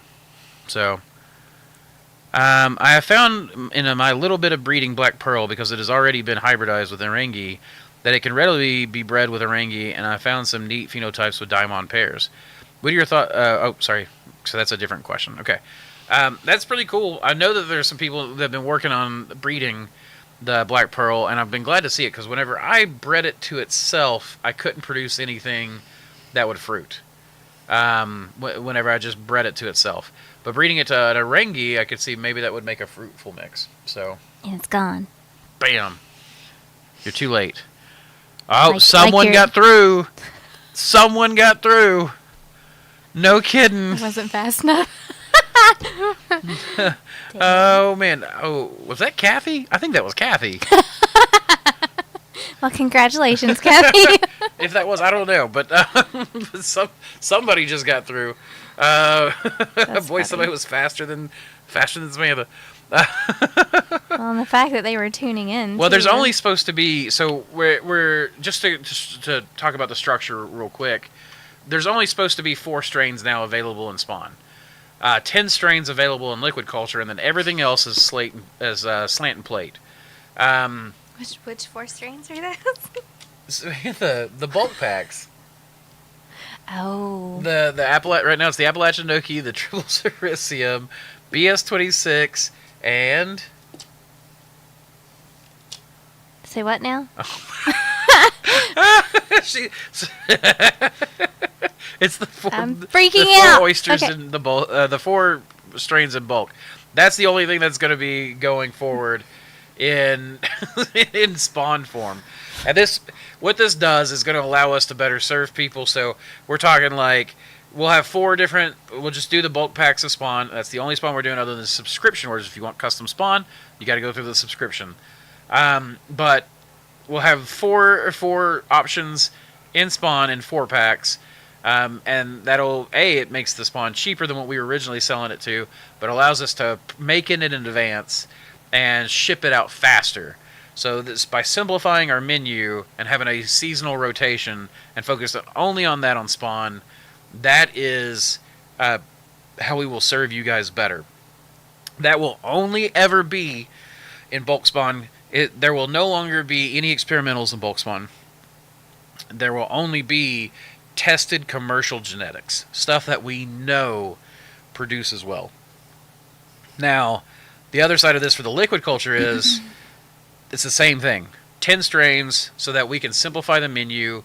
We can pull them, pre-pull them, maintain those 10 strains instead of having to maintain. Like right now, I've got 300 jars of liquid culture of different species and strains. It's a lot. It's a lot. It's too much to manage. So instead, if people order slant, I can go to the cold storage, I can pull it out, warm it up, the next day inoculate it, grow it in for a few days, and ship it. This creating the stratifying this business is going to help us simplify each product and be better serving to you guys. Even if we're more limited in our options, we won't be limited in the slants or the cultures, but they are at a premium. But if you want something fast, we'll have the liquid culture, which will always be commercial tested genetics, and then we'll have the spawn, the bulk packs, which is commercial tested genetics. So we've got, we'll have that to serve you guys. And then, of course, we're going to be offering our crap, what do you call them? Tinctures, our extracts. Our extracts are coming online, so we'll probably be offering those by this time next week. We should, I think, have the beginnings of our extracts. So we'll be doing some herbal and blends with mushrooms as well. It won't just be mushrooms, but we'll have a little bit of mixtures. I've started using this stuff. The effects it's had on my health, I'm not as sick as often. My blood pressure is worked a lot better. And when I take a cordyceps tincture, oh my goodness, I can feel the rush. It's a product I really believe in. It's kind of what got me into mushrooms to begin with, was the health benefits for my family of growing mushrooms. And then I got really, really interested in the genetics. But we're going to use the genetics to feed the extract phase of things. So pretty soon we'll have a Mossy Creek extract series coming out. I'm not sure how the branding's going to go. That's going to be more Samantha's department, and she's not here. So that said, give me just a minute to drink a little bit of tea. So I'm going to just play you guys a short clip. This is something that I've had posted before, but it's just a little thing I put together. Enjoy.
to go to.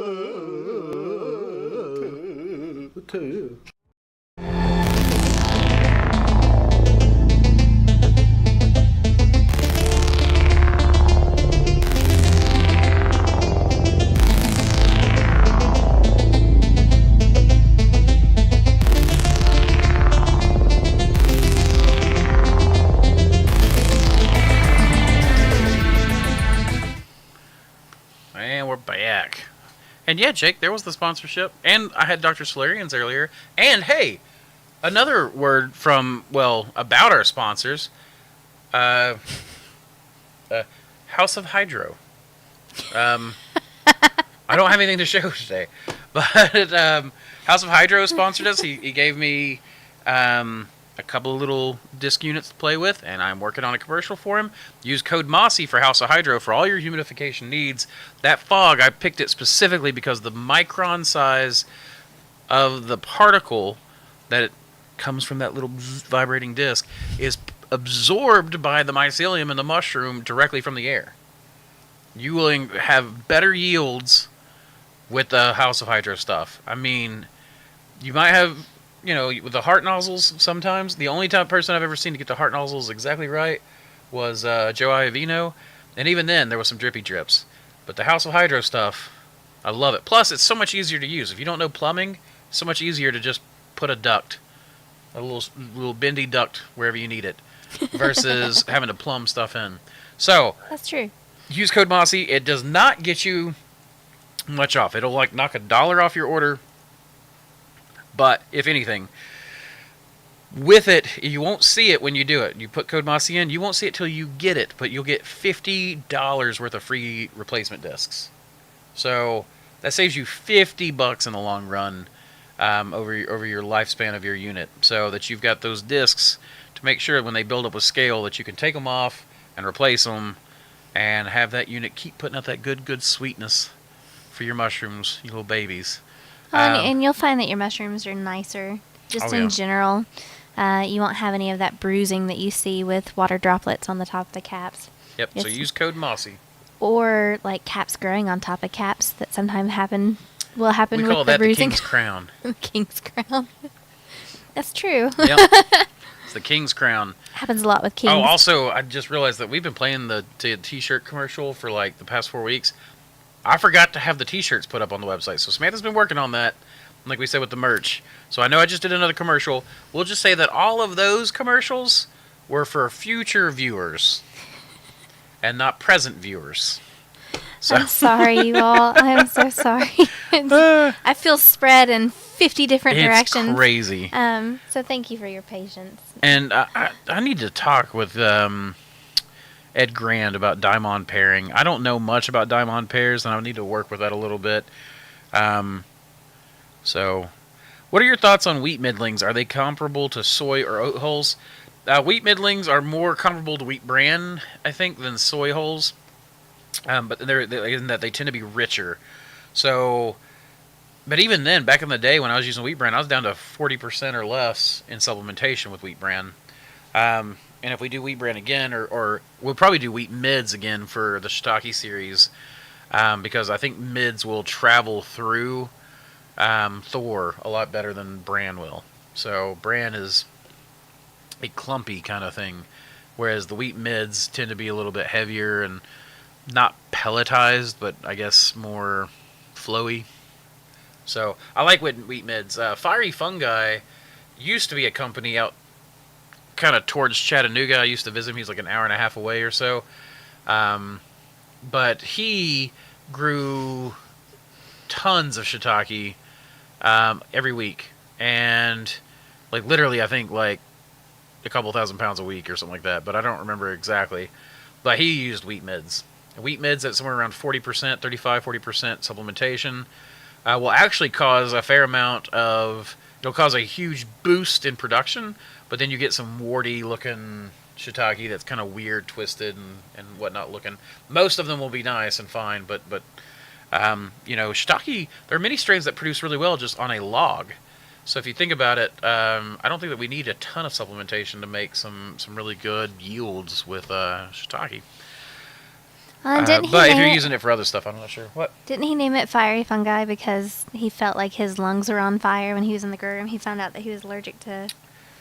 I don't remember anything about that. So if that's the case, you're remembering something that you tend to have a better long-term memory than I do. But hello from Romania. I don't know Romanian, so I can't say hello to you in your own language. But hello in English.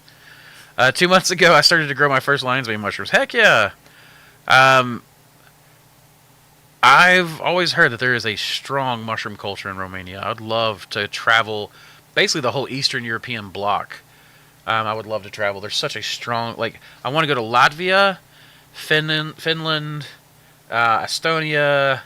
Always wanted to go to Ukraine, because, we knew Masha back in the day. And then I went to high school with a girl from, she was a, what do they call that? Not a transfer student. Exchange student. But I want to travel the whole block. I'm not going to Ukraine right now, of course. With the Black Pearl Orangi Daimon, I was only successful using the Dicarion BPK and Mono Orangi. Okay, the opposite didn't work. I don't know why. Yeah, that would be interesting to know why. There's a couple of people I can think of that we could talk to find out. Dr. Matheny at the Matheny Lab at the University of Tennessee in Knoxville. His expertise is sexuality in fungi. I'm not sure if he works with higher fungi or more the molds and stuff, though. I think he works with higher fungi. The sawdust plates that you shared have been such a helpful technique. I've seen improved vigor from just passing through once. What Jacob's talking about there, and thank you, Jacob. What Jacob's talking about there is I have a cleanup technique when a culture or liquid culture or something's giving me trouble. I will literally just make my no-pour plates, but I'll take like, a few grams of fuel pellets, put them in a plate, and then hydrate it to 40%, pack it down, and then cook it. And then what will happen is I'll take it, and I'll either take a piece of agar and put it on the far side of one plate, so you got, right here, so that when it grows across, I take from this side and pull. The hope is, sawdust being a self-selective substrate, being highly ligneous, does not support good mold growth, and it does not support bacterial growth. So the hope is that as it's grown across, and down and deep and through and up and whatever, you can take some scrapings from this side and put them onto a plate, and now you've got a cleaned up plate. It also works a lot of times for kind of revamping, kind of making the mushrooms remember how to eat whatever substrate they're on, right? Something that's not so easy to eat, the sugary, like with the enzyme blindness we were talking about. So that's a technique I developed a long time ago. I'm sure it was influenced by someone somewhere, and I like to give credit where credit is due, but I don't really remember ever being influenced that way. But that's a technique that I've worked. So Braden finally made it to alive, even though he's at work. Well, hopefully you were just tucked safely in your ear and nobody else knows. That's unbelievable. Holy cow. Well, that's pretty fast, and those are blasting out. Yeah, that RDTN2, it is the best reishi strain I have ever come across. And hopefully there's more to follow. I've got it growing in an area to make conchs so that I can breed it. I'm going to try to breeding it with a bunch of our other reishis that we've got, like the pond reishi. The pond reishi is cool in that it's the only reishi I've ever seen that produces that kind of beetle red sheen in spots underneath the cap. Yeah, and I, whenever I was going through and choosing the photos for that specific product photo, I chose one where it showcased that because I was like, that is just so strangely different from everything else. Yeah, it is.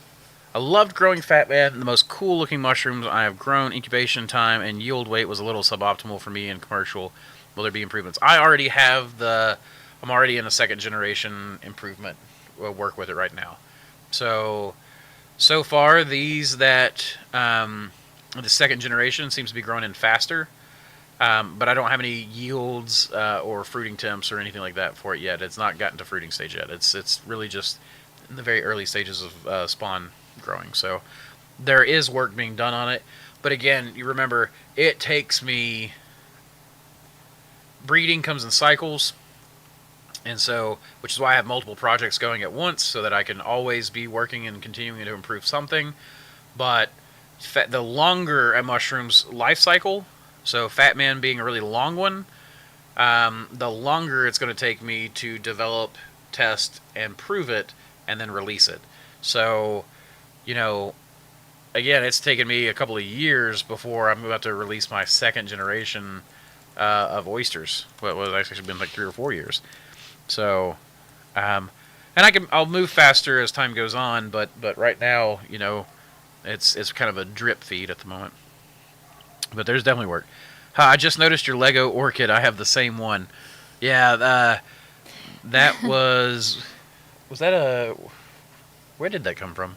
I know it's from the kids, but I mean... That was a birthday present for me. That's right. Mm-hmm. It was a birthday present from Samantha. And then I have a Father's Day present over here, which is a Lego bonsai that I haven't put together yet. So, and I really love the fact that, because in the middle of the orchid, it's actually a pink frog.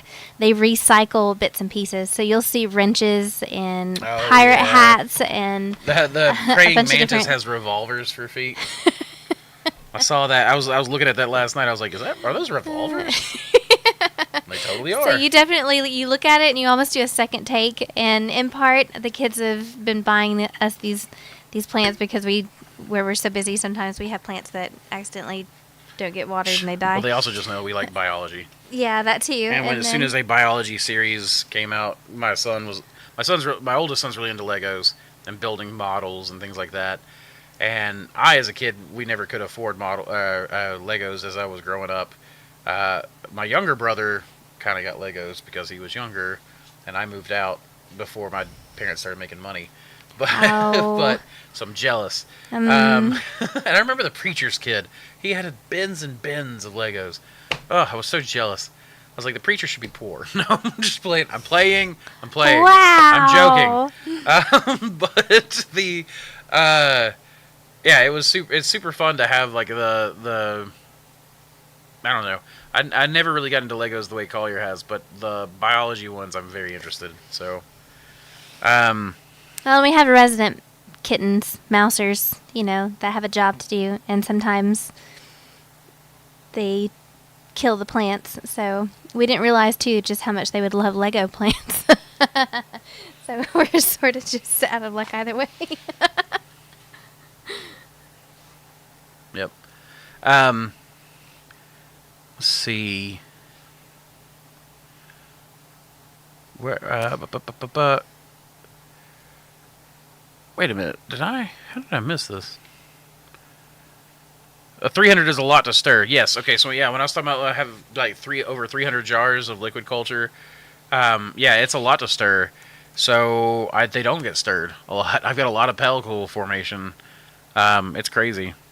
Do oyster mushrooms in general get most of their weight at the beginning? I noticed that there aren't that big a difference at the prime time to pick versus the little young like a day or two earlier. Yeah, from my experience, we have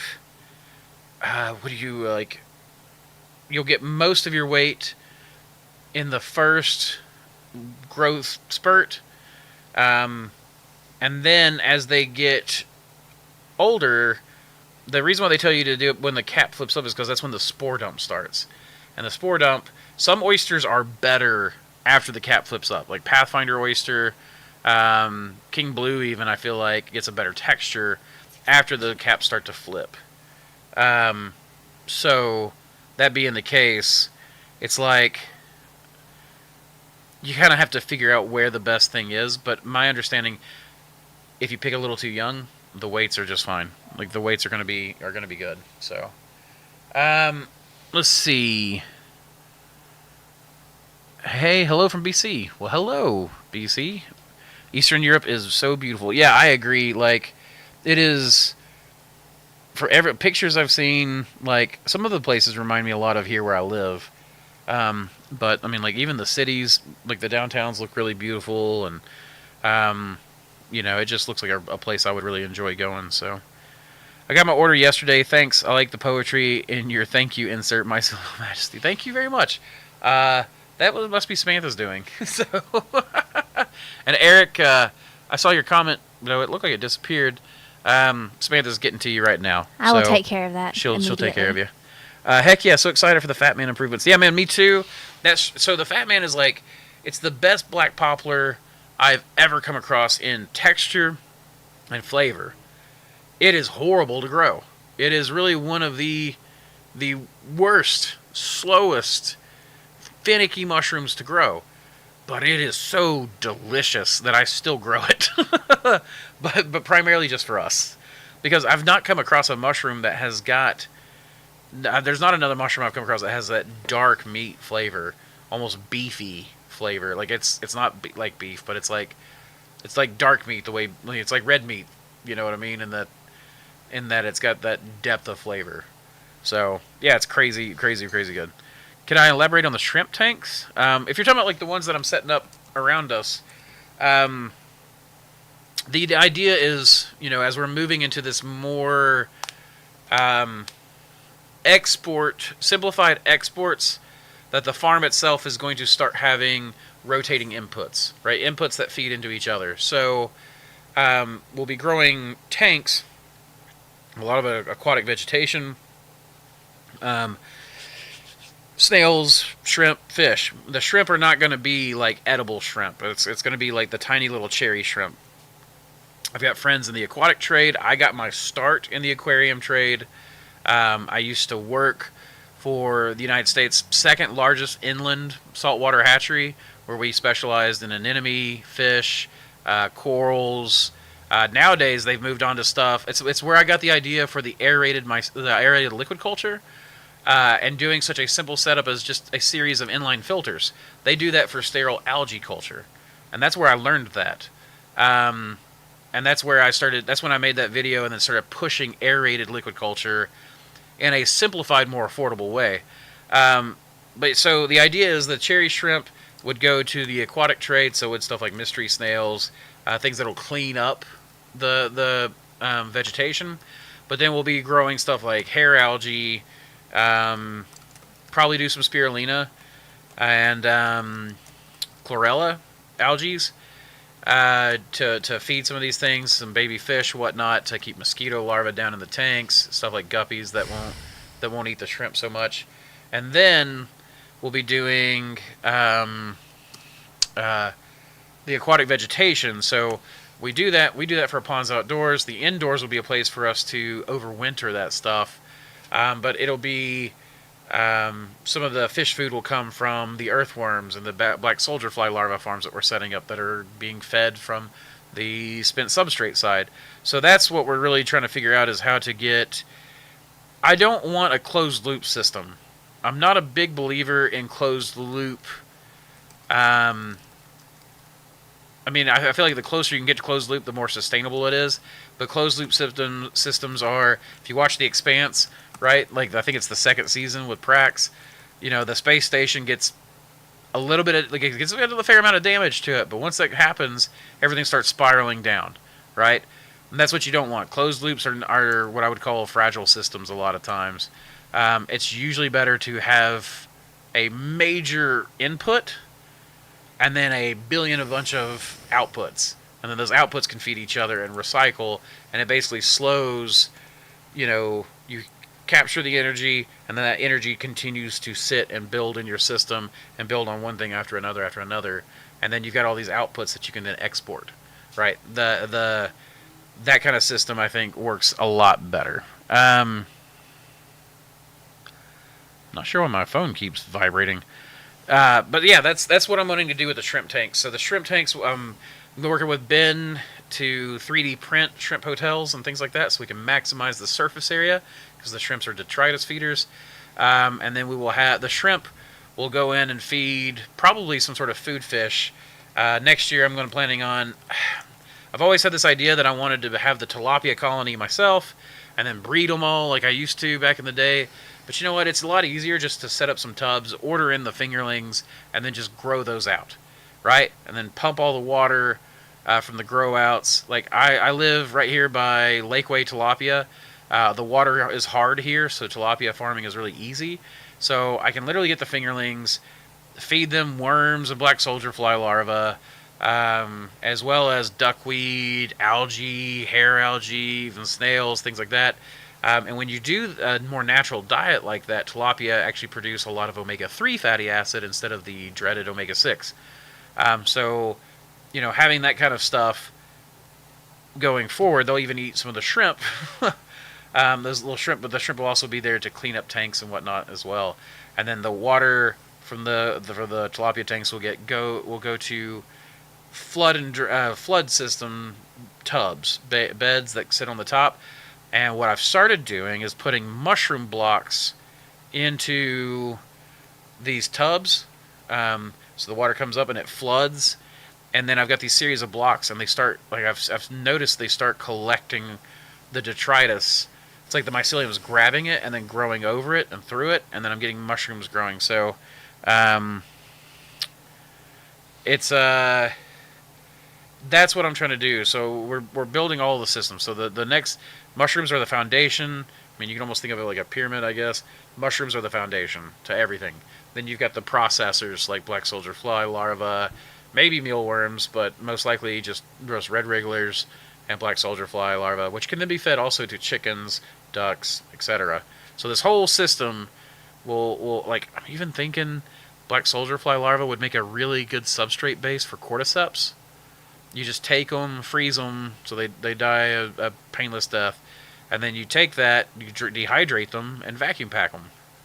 And once they're vacuum packed and dehydrated, then through the winter time, when cordyceps can be more easily grown without energy inputs, I can then take that and flood that bag with LC, where I can sterilize the black soldier fly larva, add a little water, sterilize, and then flood that with the cordyceps, and let the cordyceps grow. You know, I'll probably set up a small gorilla tent with the proper lighting, or the darkness rather, that the cordyceps needs. So, you know, just this whole idea, we're moving into that, and the shrimp are a small part of the cleanup crew, but also a food source and also an exportable product.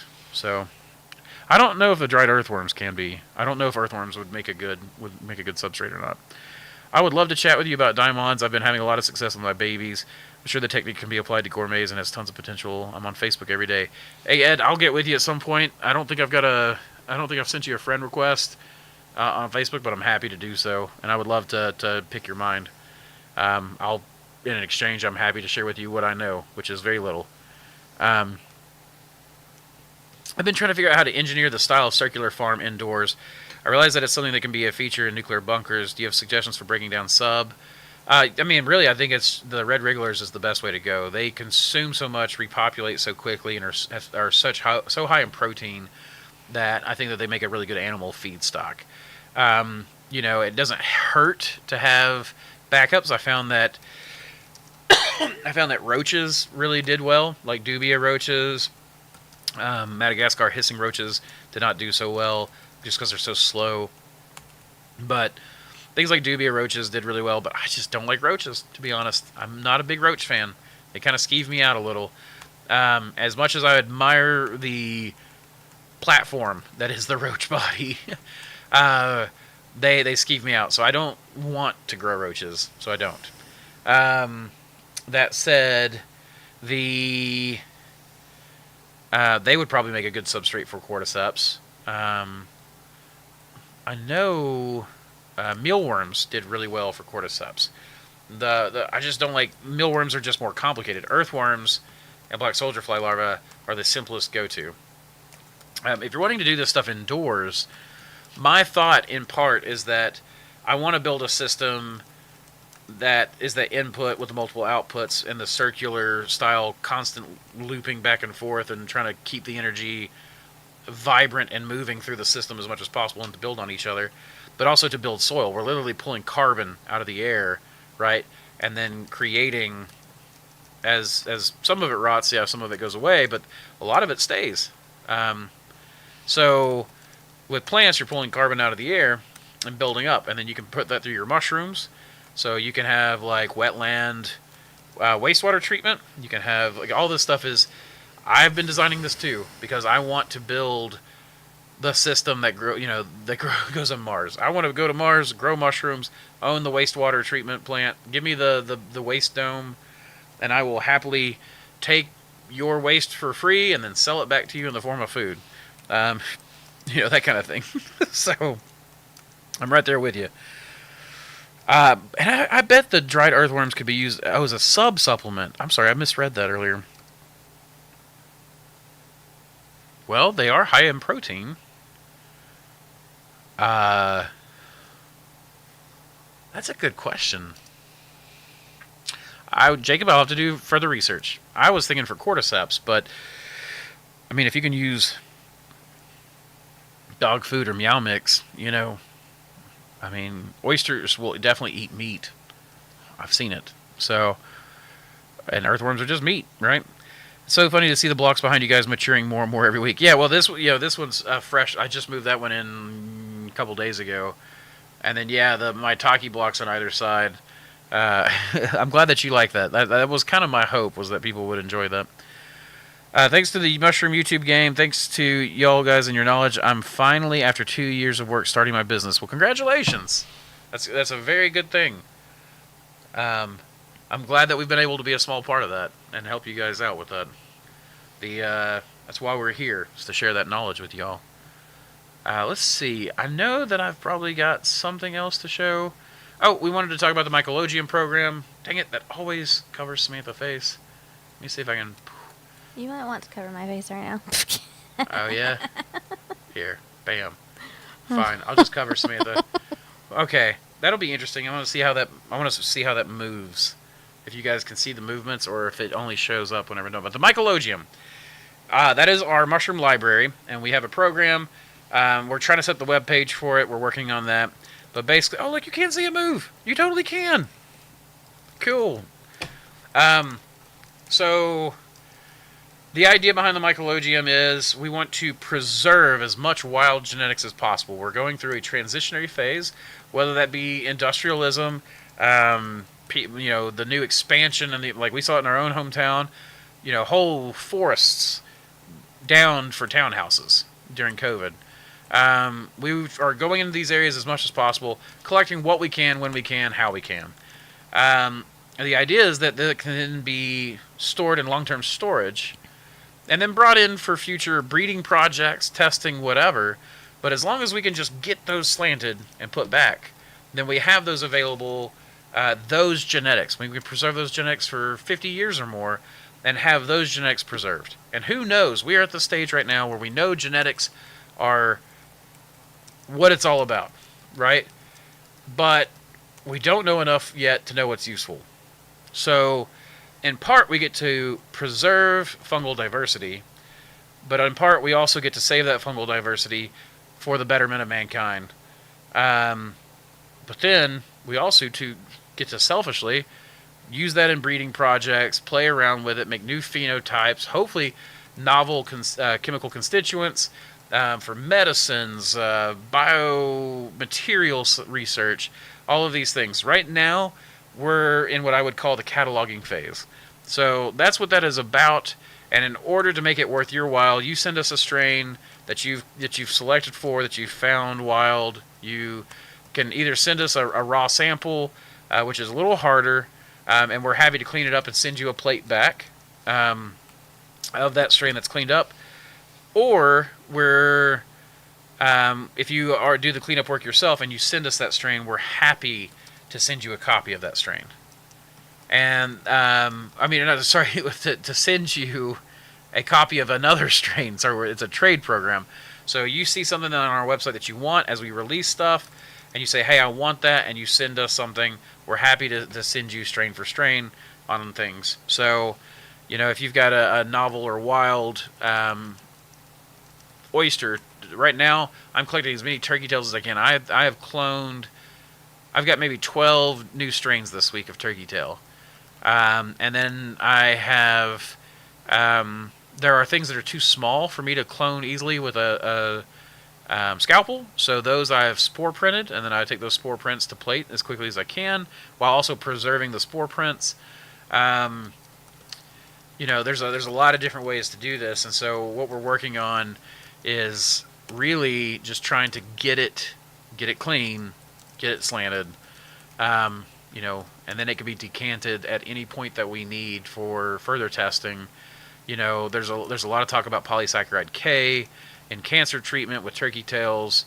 So who knows what strains out there might have higher or lesser amounts of that, and every strain, as we've seen with that through that RDTN2 that you saw a little bit ago, that's fruiting crazy fast. That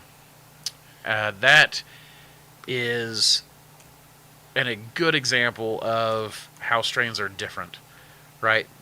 And we don't know if the turkey tail that we're looking for or that we're trying to use is going to be the right one or not. So eventually we'll have to get where we can test these things. And once we get to past the testing phase, then we can get into the using phase.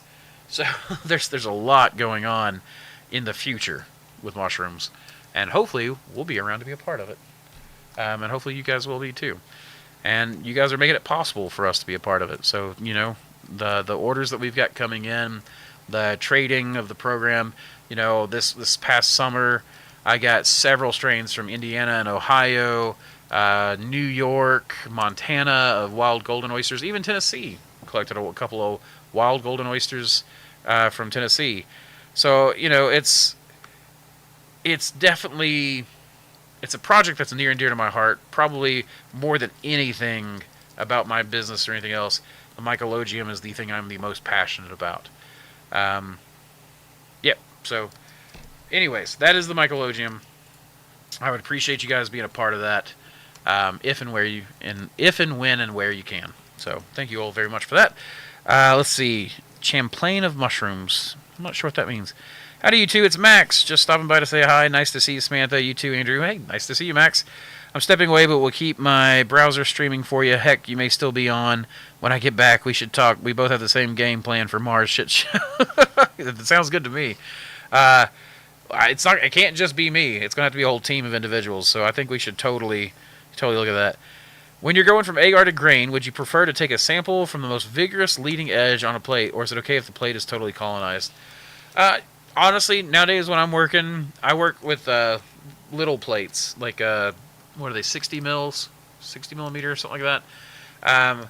So I work with really small plates because at this point, at my skill level, I've gotten to where if I'm going to make a transfer or if I'm going to make a clone, I'm going to get it, even on a tiny little piece of agar. And I just use the whole plate at this point. If there is something obviously more vigorous, I might take a sample from that and expand to other plates with that. But usually, whenever I'm making if I drop that whole plate in there and there's like a leading edge that's really more vigorous, it's going to proliferate through the spawn. So, I usually just use the whole plate. But I also am using tiny agar discs. So if I had a bigger plate, maybe I would change that. But maybe not. We should think about joining forces on this as a success. Gold does not come alone. Person, turquoise crowd surf, stay well. Yeah, absolutely. I'm always down. In fact, I'm interested in the biomaterials research you guys are doing, and the coffin growing and all that kind of stuff. Like that stuff is very, very interesting to me. And I'm always happy to work with people. So we just need to communicate, and I'm happy to put something together. All right. Let's see. I think that I have actually gone through most of what I needed to go through. It's 6 o'clock, which is 2 hours pretty much on the dot. Samantha is busily typing away, trying to make sure we get customers taken care of. So, let's see. Ask the stream if they'd be interested in a gaming stream. Would you guys be interested in a gaming stream? I mean, I'm always happy. Like, I could just start streaming my Helldivers. So my Andrew Reed channel. I don't know that I could do... If I got the Mush Bros together, which would be Foxy, I'd have to get a couple other mushroom guys. And if I can get Joe Ivino coming back on, he plays Helldivers too. But we could totally do the Mush Bros. I don't know that would go on Mossy Creek. Maybe it could. I don't know. It just depends on, I guess, how closely we stay to the Mush Bros. Charles, who was here earlier, he was hell diving while we were in midstream. And then creepily looking in, as you saw. So, wasn't he? Yes. Sweet. I don't know if it's as much creepily as I would say playfully. Playfully. Yeah, but make him a creep, right? Sweet, let's copy, write the name, the Marsh. I'll get ChatGPT to write up an arrangement. I don't know that we could call it that legally. Usually, I think Tennessee will swat that back down. It's 0001 here in France. When are you guys planning the next episode? We do it every Thursday at 4 p.m. Eastern Standard Time. So, basically think the eastern seaboard of the United States, it's 4 p.m. there every time. So it's always, we start at 4, we end at 6. Right now it's 6 o'clock, we're about to end. So we do that every Thursday. That is what we're planning for at least the conceivable future through this pivoting of the business. So, and at what point do you consider a strain totally clean? When do you get a plate with no contamination, or do you do a couple? I do like a transfer. Like I'll get it totally clean, and then I'll do another transfer, and then usually I'm good to be. Tristan be joining the stream sometime. I would like for him to. Tristan's not working for us right now. We had brought him in to handle the New York order. I hope to get him back pretty soon, but we just didn't have the business without the big block client, right? We had a block client that was a few hundred blocks a month, and they didn't need blocks anymore because they started making their own, I think. But anyways, Who knows? Who knows? We started switching over. We didn't really want to be in blocks anyways, so Tristan was transitioning to the lab. But yeah, once we'll get him hopefully at some point, and then I think he would be interested in joining the stream, but we'll see. I personally think you should be able to sell any and all of the strains in your library. When someone releases a strain, it's no longer theirs, other than the credit of being the originator. I mean, I see what you're saying, Travis, for sure. I mean, that's why I sell stuff, and that's why I end up telling people that once they buy it, it's theirs. That's just it's one of those things that you also have to have an incentive. If you value the work in the strain creation, then you kind of want that person to be enriched from it. That's the whole point of incentives. So I think it's a fine line, and I'm not entirely sure. I'm an open source person at heart, but I do think that a person should be paid for their work. So, you could argue that you're being paid through the sale. Well, through that single sale. But if I let's say I go through the effort of making a strain, and then testing it and doing all this stuff and proving its worth, and then I sell it one time for $100, right? Okay, that's incentive. That's great. I sold a slant of that. This person now takes it and they start selling it for 30 to 40, right? Then the next person takes it and sells it until you get down to I thank God the day of $7 syringes is gone. But that kind of thing. I'd pretty much sell everything after I can get it tested. This is actually something I've really, really struggled with, which is the fact that when people bring, like Jacob Wolves just sent in a Hericium from Mongolia, and we've grown it out. I've sent him pictures, said, hey, this is the strain that you sent us. These pictures, you can have free liberty to use them in anything that you do, right? And, this is a thank you for sending it in. Thank you for trusting us with this strain. It's one of those things. I don't sell stuff that people send me for the Mycelium unless... The idea is to use it in breeding, right? No, I don't know. So one of the things is I Good night. Today is the episode of interruptions, apparently, consistently and constantly. But I don't sell people's genetics unless they request that I do, unless they say that I can. So if I find something, I'm like, man, this is really, really good. Can I sell this? There are special exceptions, like Ben Erickson, my business partner. He brings me stuff specifically to grow, test, and sell. Mr. Denise has already told me everything he brings me he expects I'm going to sell. But these are my local hunters. If someone's gone through the effort of collecting something, and I purchase, even if I purchase it, I've got strains I purchased from terrestrial fungi that I'm using in breeding programs. And but we're not selling their strains. And this comes down to right. Andrew and I and our personal ethical code. Yeah.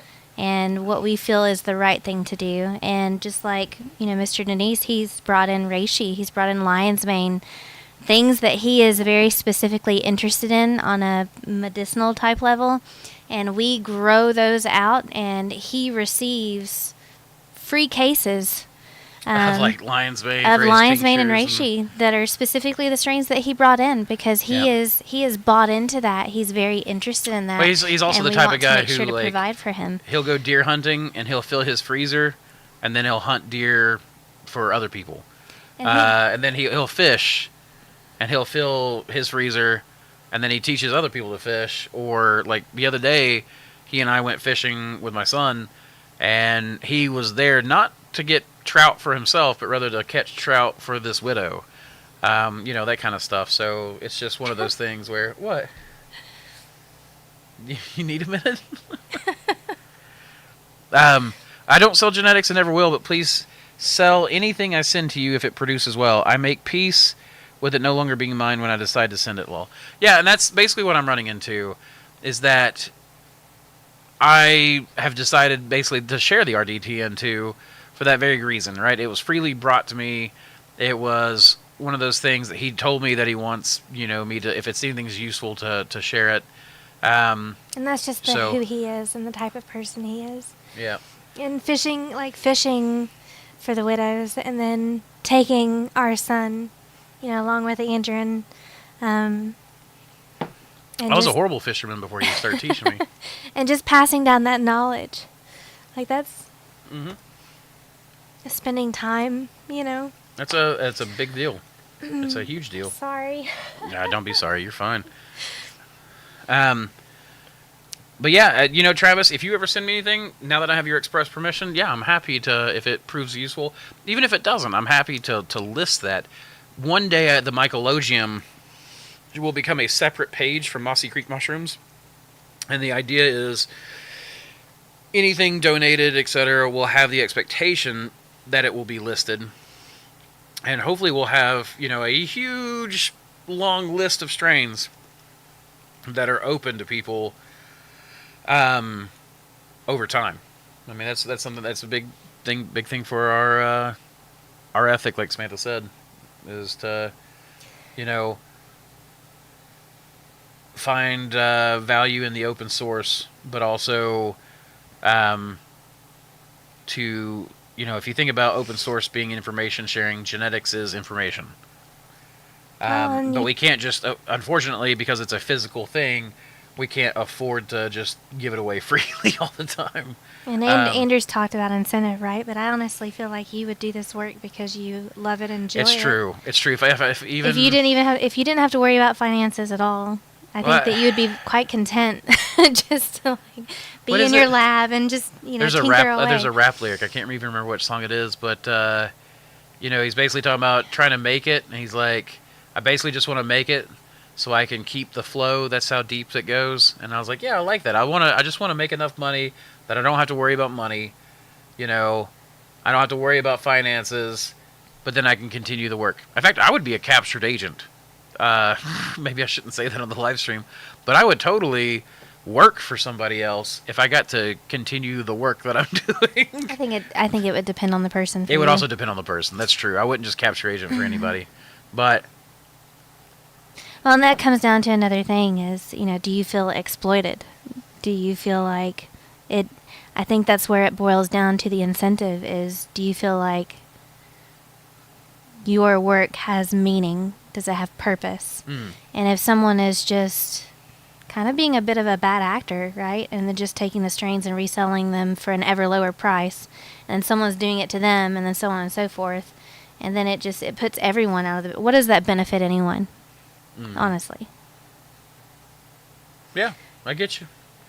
Well, I mean, Jacob says, honestly speaking, I don't see how you guys are expensive. I appreciate that. Well, when we first started, $30, man. Man, I was nothing because we back in the day we had golly. It would take 6 or 7 people to cost share just to buy one strain. Yeah, I remember cost sharing those days. Yeah. And I guess gosh. So Field and Forest was around back then. That's and they before inflation. Well, and they had almost no. They had very little out at the time, and now they've gotten way more massive. But then you had Aloha, Amityville, Lambert's. But these were like big companies. They weren't used to dealing with small oyster mushroom growers growing in their basement and stuff. I remember cost sharing several strains or trading into Aloha's trade program, which they don't do anymore. And by the way, Aloha, you used to, if you bought a strain from them or traded them a strain and then received a strain in return, they would give you lifetime access to your original strain, and they would give you lifetime access to the strain you bought from them. They've now, when I tried to go back and get my strain that I sent them, they won't honor it. They've said that they since they bought it out, they don't honor it anymore. So, you have my blessings and permission to do anything you want with the ones I send as well. I do not intend on selling the genetics I prospect. It is not a business I would go into. It's kind of a hard business, to be fair, but it's also a good business. Like Samantha said, I'm passionate about it. Not expensive. Not to mention, I am from Mongolia as well. I don't know which way that goes on that. Does that mean you're from Mongolia, so you would think it was expensive, or you would think it's even less expensive? I don't even know what currency you guys use. I remember we looked that up one time. It's like being in Alaska During and a a consult. watermelon is $100 Oh my because you gosh. can't grow them. No kidding. At least not in a Hey! consistent way. Dune Nobleman's with us. It's been a long time, man. Keep on spawning. Culture. It's good to see you. I'm in Dune Messiah right now. I don't know if you're still here, but I'm reading Dune Messiah right now. And man, that's crazy. You'll start working in the lab, and then you start getting absorbed in the book, and then all of a sudden I realize I've just been sitting there doing nothing for a minute. So, I got you, Jacob. I got you. Oh, I see what you're saying. Yeah. But yeah, guys. Well, with that emotional end, Much shame. no, there's no shame there. No shame at all. It's obviously something that is got to be navigated very carefully. I tried to respect people that Jacob from the Mushroom Shop LLC and we trade a lot of stuff. He's not been selling my stuff, and I don't sell his stuff, but we're constantly trading stuff. Going, hey. I was like, man, I'd love to, he sent me a Noki spore prints of both white and gold and things like that. And he's like, I want to see what you can do with this. And I'll send him stuff occasionally. And, we're both very interested in seeing each other do weird things and succeeding. He took my King Blue, had a mutation from it that ended up becoming the King Blue Truffle. I don't know if he sells that one or not, but see, he created that one. I wouldn't mind if he sold that one. And that's to me is the difference. That is the difference between being predatory on someone's project or contributing to it and bringing forth your own worth and sharing that. Though real quick, that's also why we decided to start going mostly slant. We did 10 things of 10 strains of LC, and then the 4 that will be in a rotating stock on the bulk spawn. But that's kind of why we went into doing slants mainly, is that okay, if you buy a slant from me, that's a little bit more expensive. I can go a little bit slower. I can be a little bit more careful. You can take that. And then what if I'm just not... I want to be a gene bank. I don't necessarily want to be the guy producing hundreds of gallons of liquid culture. So if you want to be a liquid culture reseller, then great. Then in that case, I'll sell you a slant, make a little bit more off the top, but move slower and be able to really focus on the program that we're doing. And then from that slant, you can make, 150 LC masters?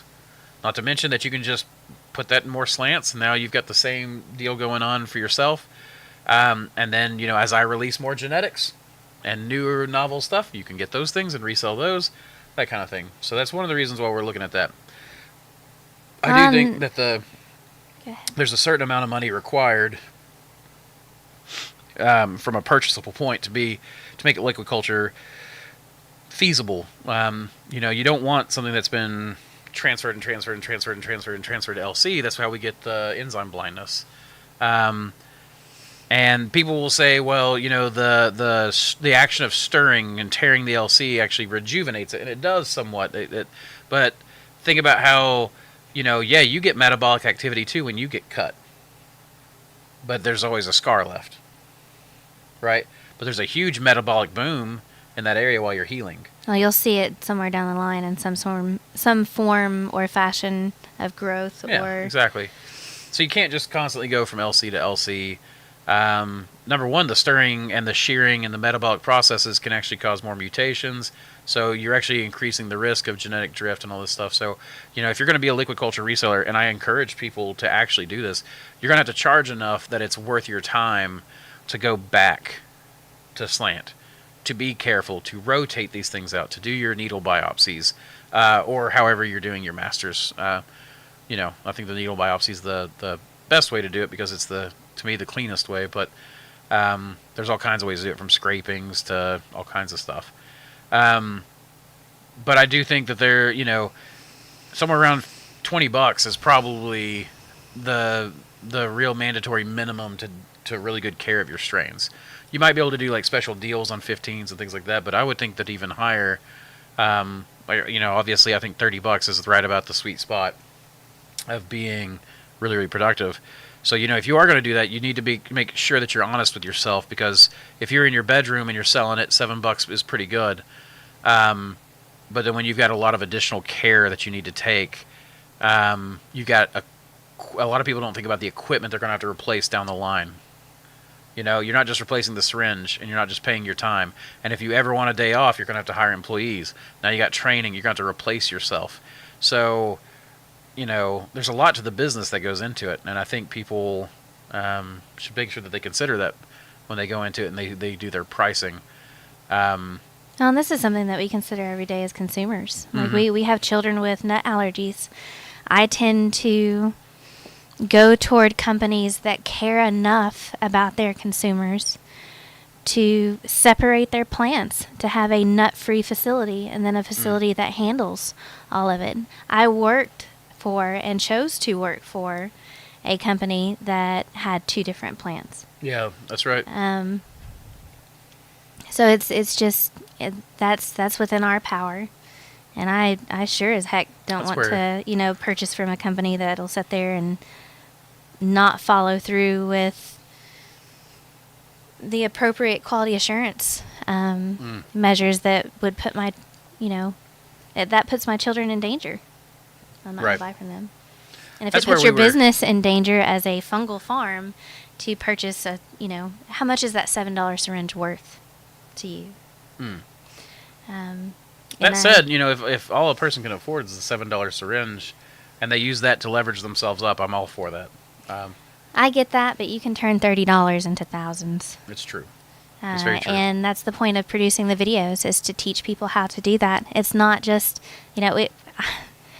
early on, we were kind of villainized because our YouTube was monetized, and that monetization went in toward paying someone to help us with the editing so that we could produce and release even more videos.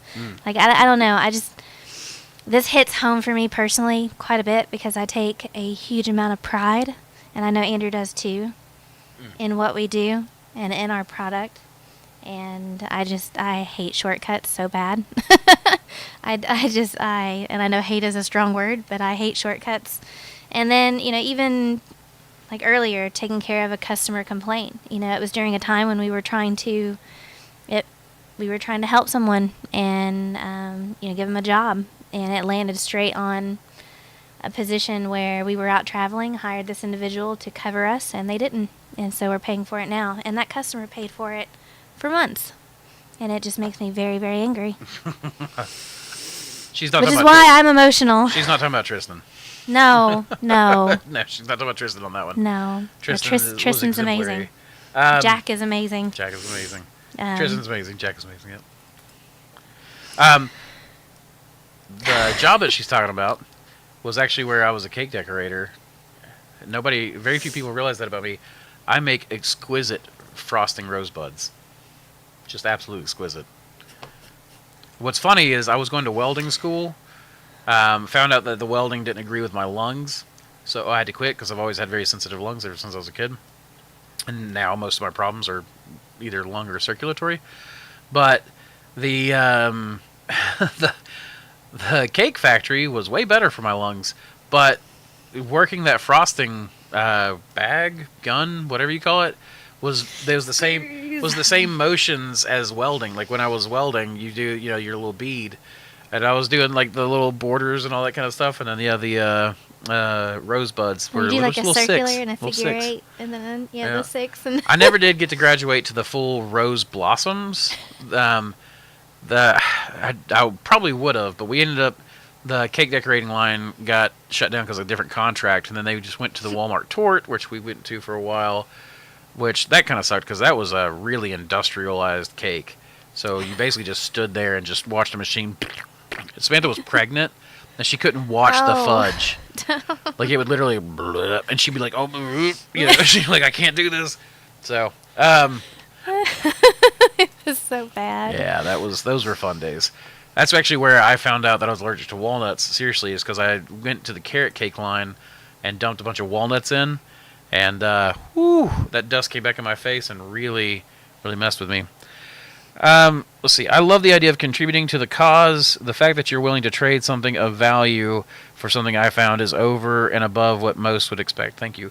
Yeah, Jumbo, that's what I want to do. It's like, it's about incentives, right? Like, this program will work better when you're incentivized to do it. Whenever you're looking... That's why I love capitalism. Please don't tell other mushroom... You people that are in here right now, don't tell other people that I'm a dirty capitalist. But You're not a crony capitalist. I'm not a crony capitalist, but I'm a dirty capitalist in that I love the ability to freely associate with who I want, and the fact that I can't force you to do what I want, I have to entice you. I love that. And I wish other people understood that they also have to entice, right? And that our actions have consequences, especially if you learn to entice people and recruit them to your cause. And that's what I thought like this would do. Like, a lot of people love the genetics we work with. And it may be better for my pocket to sell strains rather than trade them with you. But in the long run, it accomplishes my goal of keeping that fungal diversity, of storing, and saving that fungal biodiversity. Everything I get that I can, I try to take reference photos for. I try to put in a naturalist listing, anything wild. So Mr. Denise, I've taught him how to take the photos that I want. He brings them, he takes them with the GPS tags. He emails them to me after we've already... Even though he is incredibly... He's incredibly technologically phobic. Well, and He's incredibly... a forest dweller. and an incredibly private individual. Yes. He's not the kind that would want to share GPS tags. So the fact that there's that Yep. bond of trust. Yep. You know. Ben does the same thing. I'm I do gonna the same cry thing. again. Samantha does the same. What Even is my, wrong with you are super emotional. What phases? Never mind. Hush. But he takes all these things, so we catalog this stuff, and then as I grow it out, I'm able to take a sample, send it in to the Ohio Fungal Biodiversity Lab with Kyle, and eventually get a DNA report back on the species on that listing. So we're able to add to citizen science for free thanks to Kyle's grant, and the university that he works with.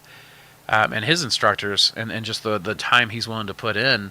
But then we are able to get these hunters, and of course Mr. Denise and Ben both, I entice them by, when they bring me stuff, hey man, here's half a pound of dried lion's mane.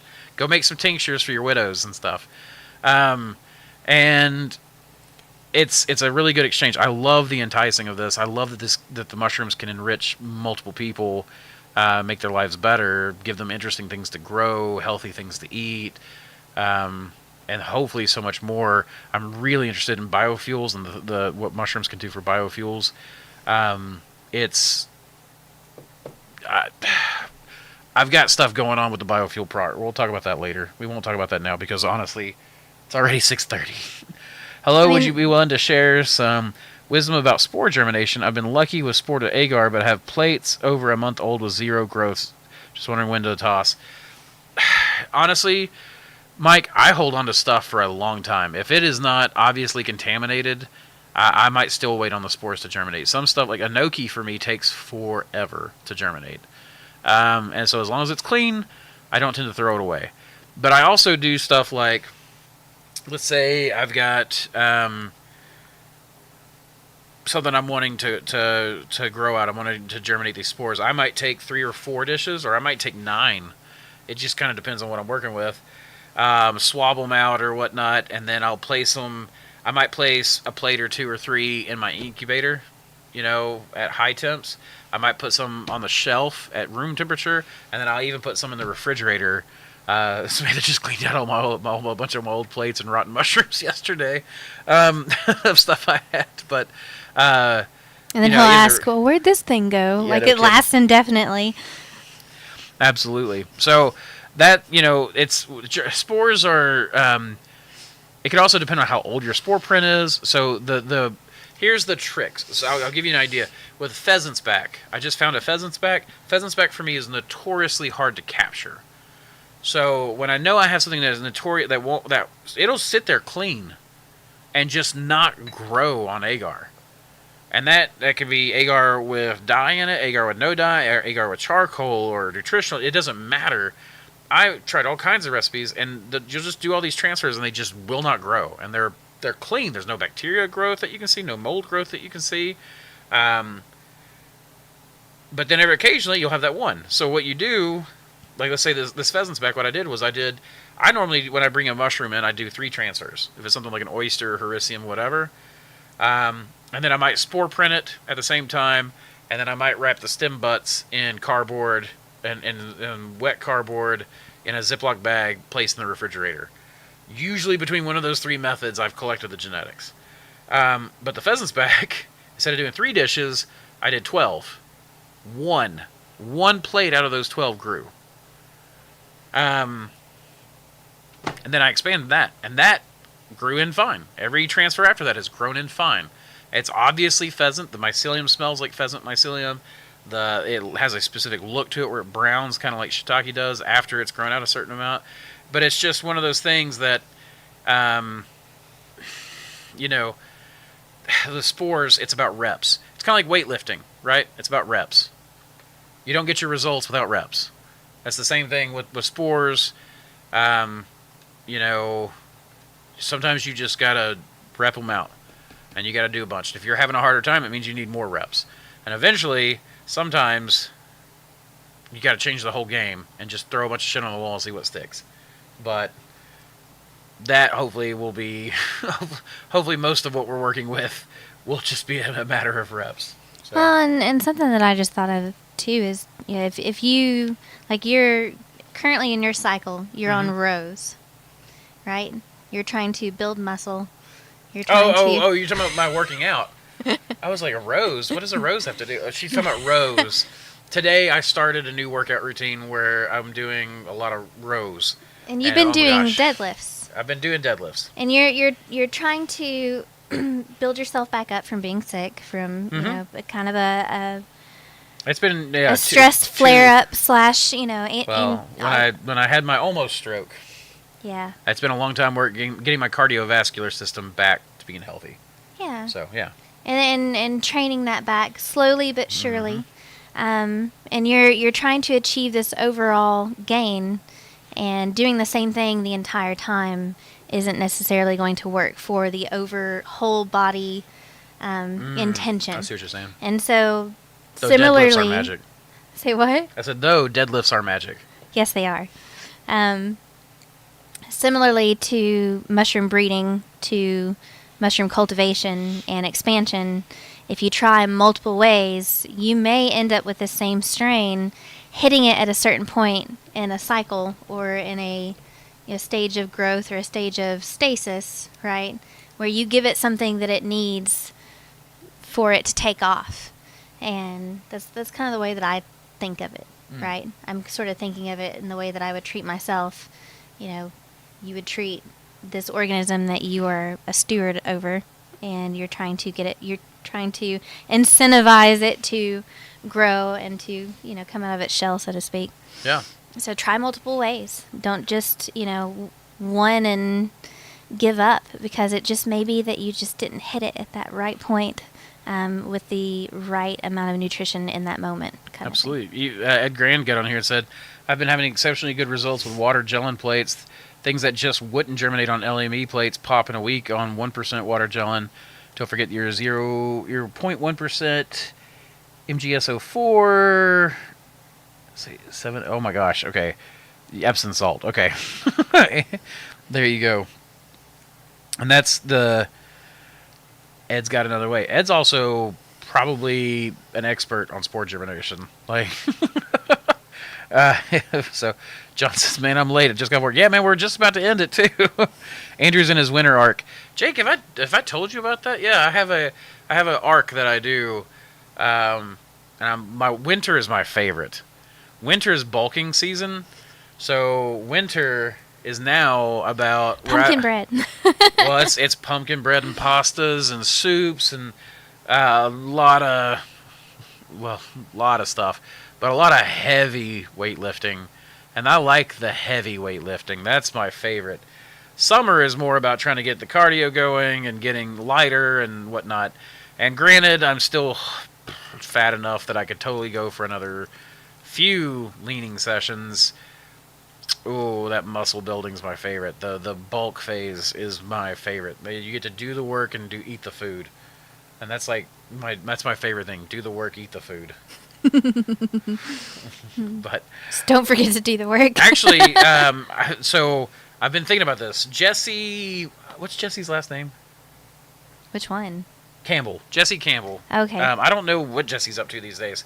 However, and yeah, John, fall's my favorite time of the year too, because that's the beginning of bulk season, and that's when all the good weather is. Like, a big person like me doesn't do well in the heat. So, however, Jesse Campbell's the one that was telling me I should do this, and I think that he's right. And I was thinking about doing it just on my personal challenge, or my personal channel, but it's to do a muscle and mushrooms. Like, here's me, and I'm going to eat a ton of mushrooms. I will say there are studies on athletes eating oyster mushrooms and having far better recovery than the control groups by eating oyster mushrooms 3 times a week. But I want to do muscle and mushrooms and just like a cooking channel where I cook mushrooms in as many different ways as I can, and then I lift weights. You get my before, and then you get to see my progress as I lose weight and bulk up and muscle, right? And if I just do this whole arc, then maybe I might actually get paid to work out, and that would be fun. But it would also have a ton of cool recipes, really good stuff.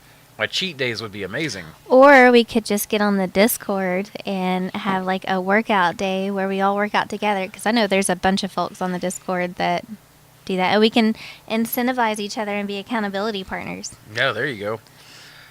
I agree that black soldier flies and larvae would be great for cordyceps. I use dehydrated mealworms at 20% my rice and nutrients broth. I'll totally buy them from you. The black soldier flies? Okay. That was something that we were considering, was selling those freeze dried, or dried and then vacuum packed. I was about to say, you'll have to get a freeze dryer. I don't want to freeze dry. I was a big fella too. About 3 months ago, I was about 300 pounds. I went carnivore for 2 months and lost 100 pounds. Congratulations. Every time I go carnivore, I drop a ton of weight. Eggs and sausage, man. Eggs and sausage are the most amazing thing in the world. Every time I go carnivore, though, I usually eat mushrooms with it. Mushrooms are really good in amino acids, even electrolytes and things like that. So, Jake said, well, I would watch that. Okay, muscle and mushrooms it is. Let me talk to ChatGPT and see how I can build a channel. It's a good thing we're deciding this now while I still have this big belly. But if I eat nothing but meat and mushrooms, imagine the mushroom products I could sell. I could get rich. If I become big and beautiful, if I turn this ogre body into a muscly ogre body, if I go from ogre to troll, that's what we're looking for, right? She doesn't like it when I compare myself to an ogre. Stop that. But I'm lumpy. Eggs and mushrooms. There we go. Eggs and do egg bakes. You remember when I used to get on the Discord and do all the cooking? And I would do egg bakes with Josh Marsh and stuff. And then he was like, oh my gosh, this is amazing. He started doing egg bakes with mushrooms at his farmer's market. Yeah. Yeah, that's cool. You can make a mushroom diet a thing. We need to come up with a name for it. Oh. I literally think mushroom mussels would be it, right? Just mushroom mussels. All right. You guys have inspired me on like 15 things today. My brain is full. My throat is sore. keep spawning culture, y'all. We love you guys. Anything else you want to say? Just thank you guys for showing up. That's it. Okay. That's it. And, just thanks and for showing thank you up. for incentivizing us to show up. That's right. Because this right here, to me, is just very. I It's where really it's enjoy at. it, and we've been doing this consistently, for a few weeks now. And I know we've missed it because we were sick. I was sick one time, and vice versa. But we come here for the community and because we want to make a difference. Jake said Nomad's diet. I like that. Turkey tail tea, be part of it. Oh my gosh, okay, stop it. Stop it. I love you all. Good night.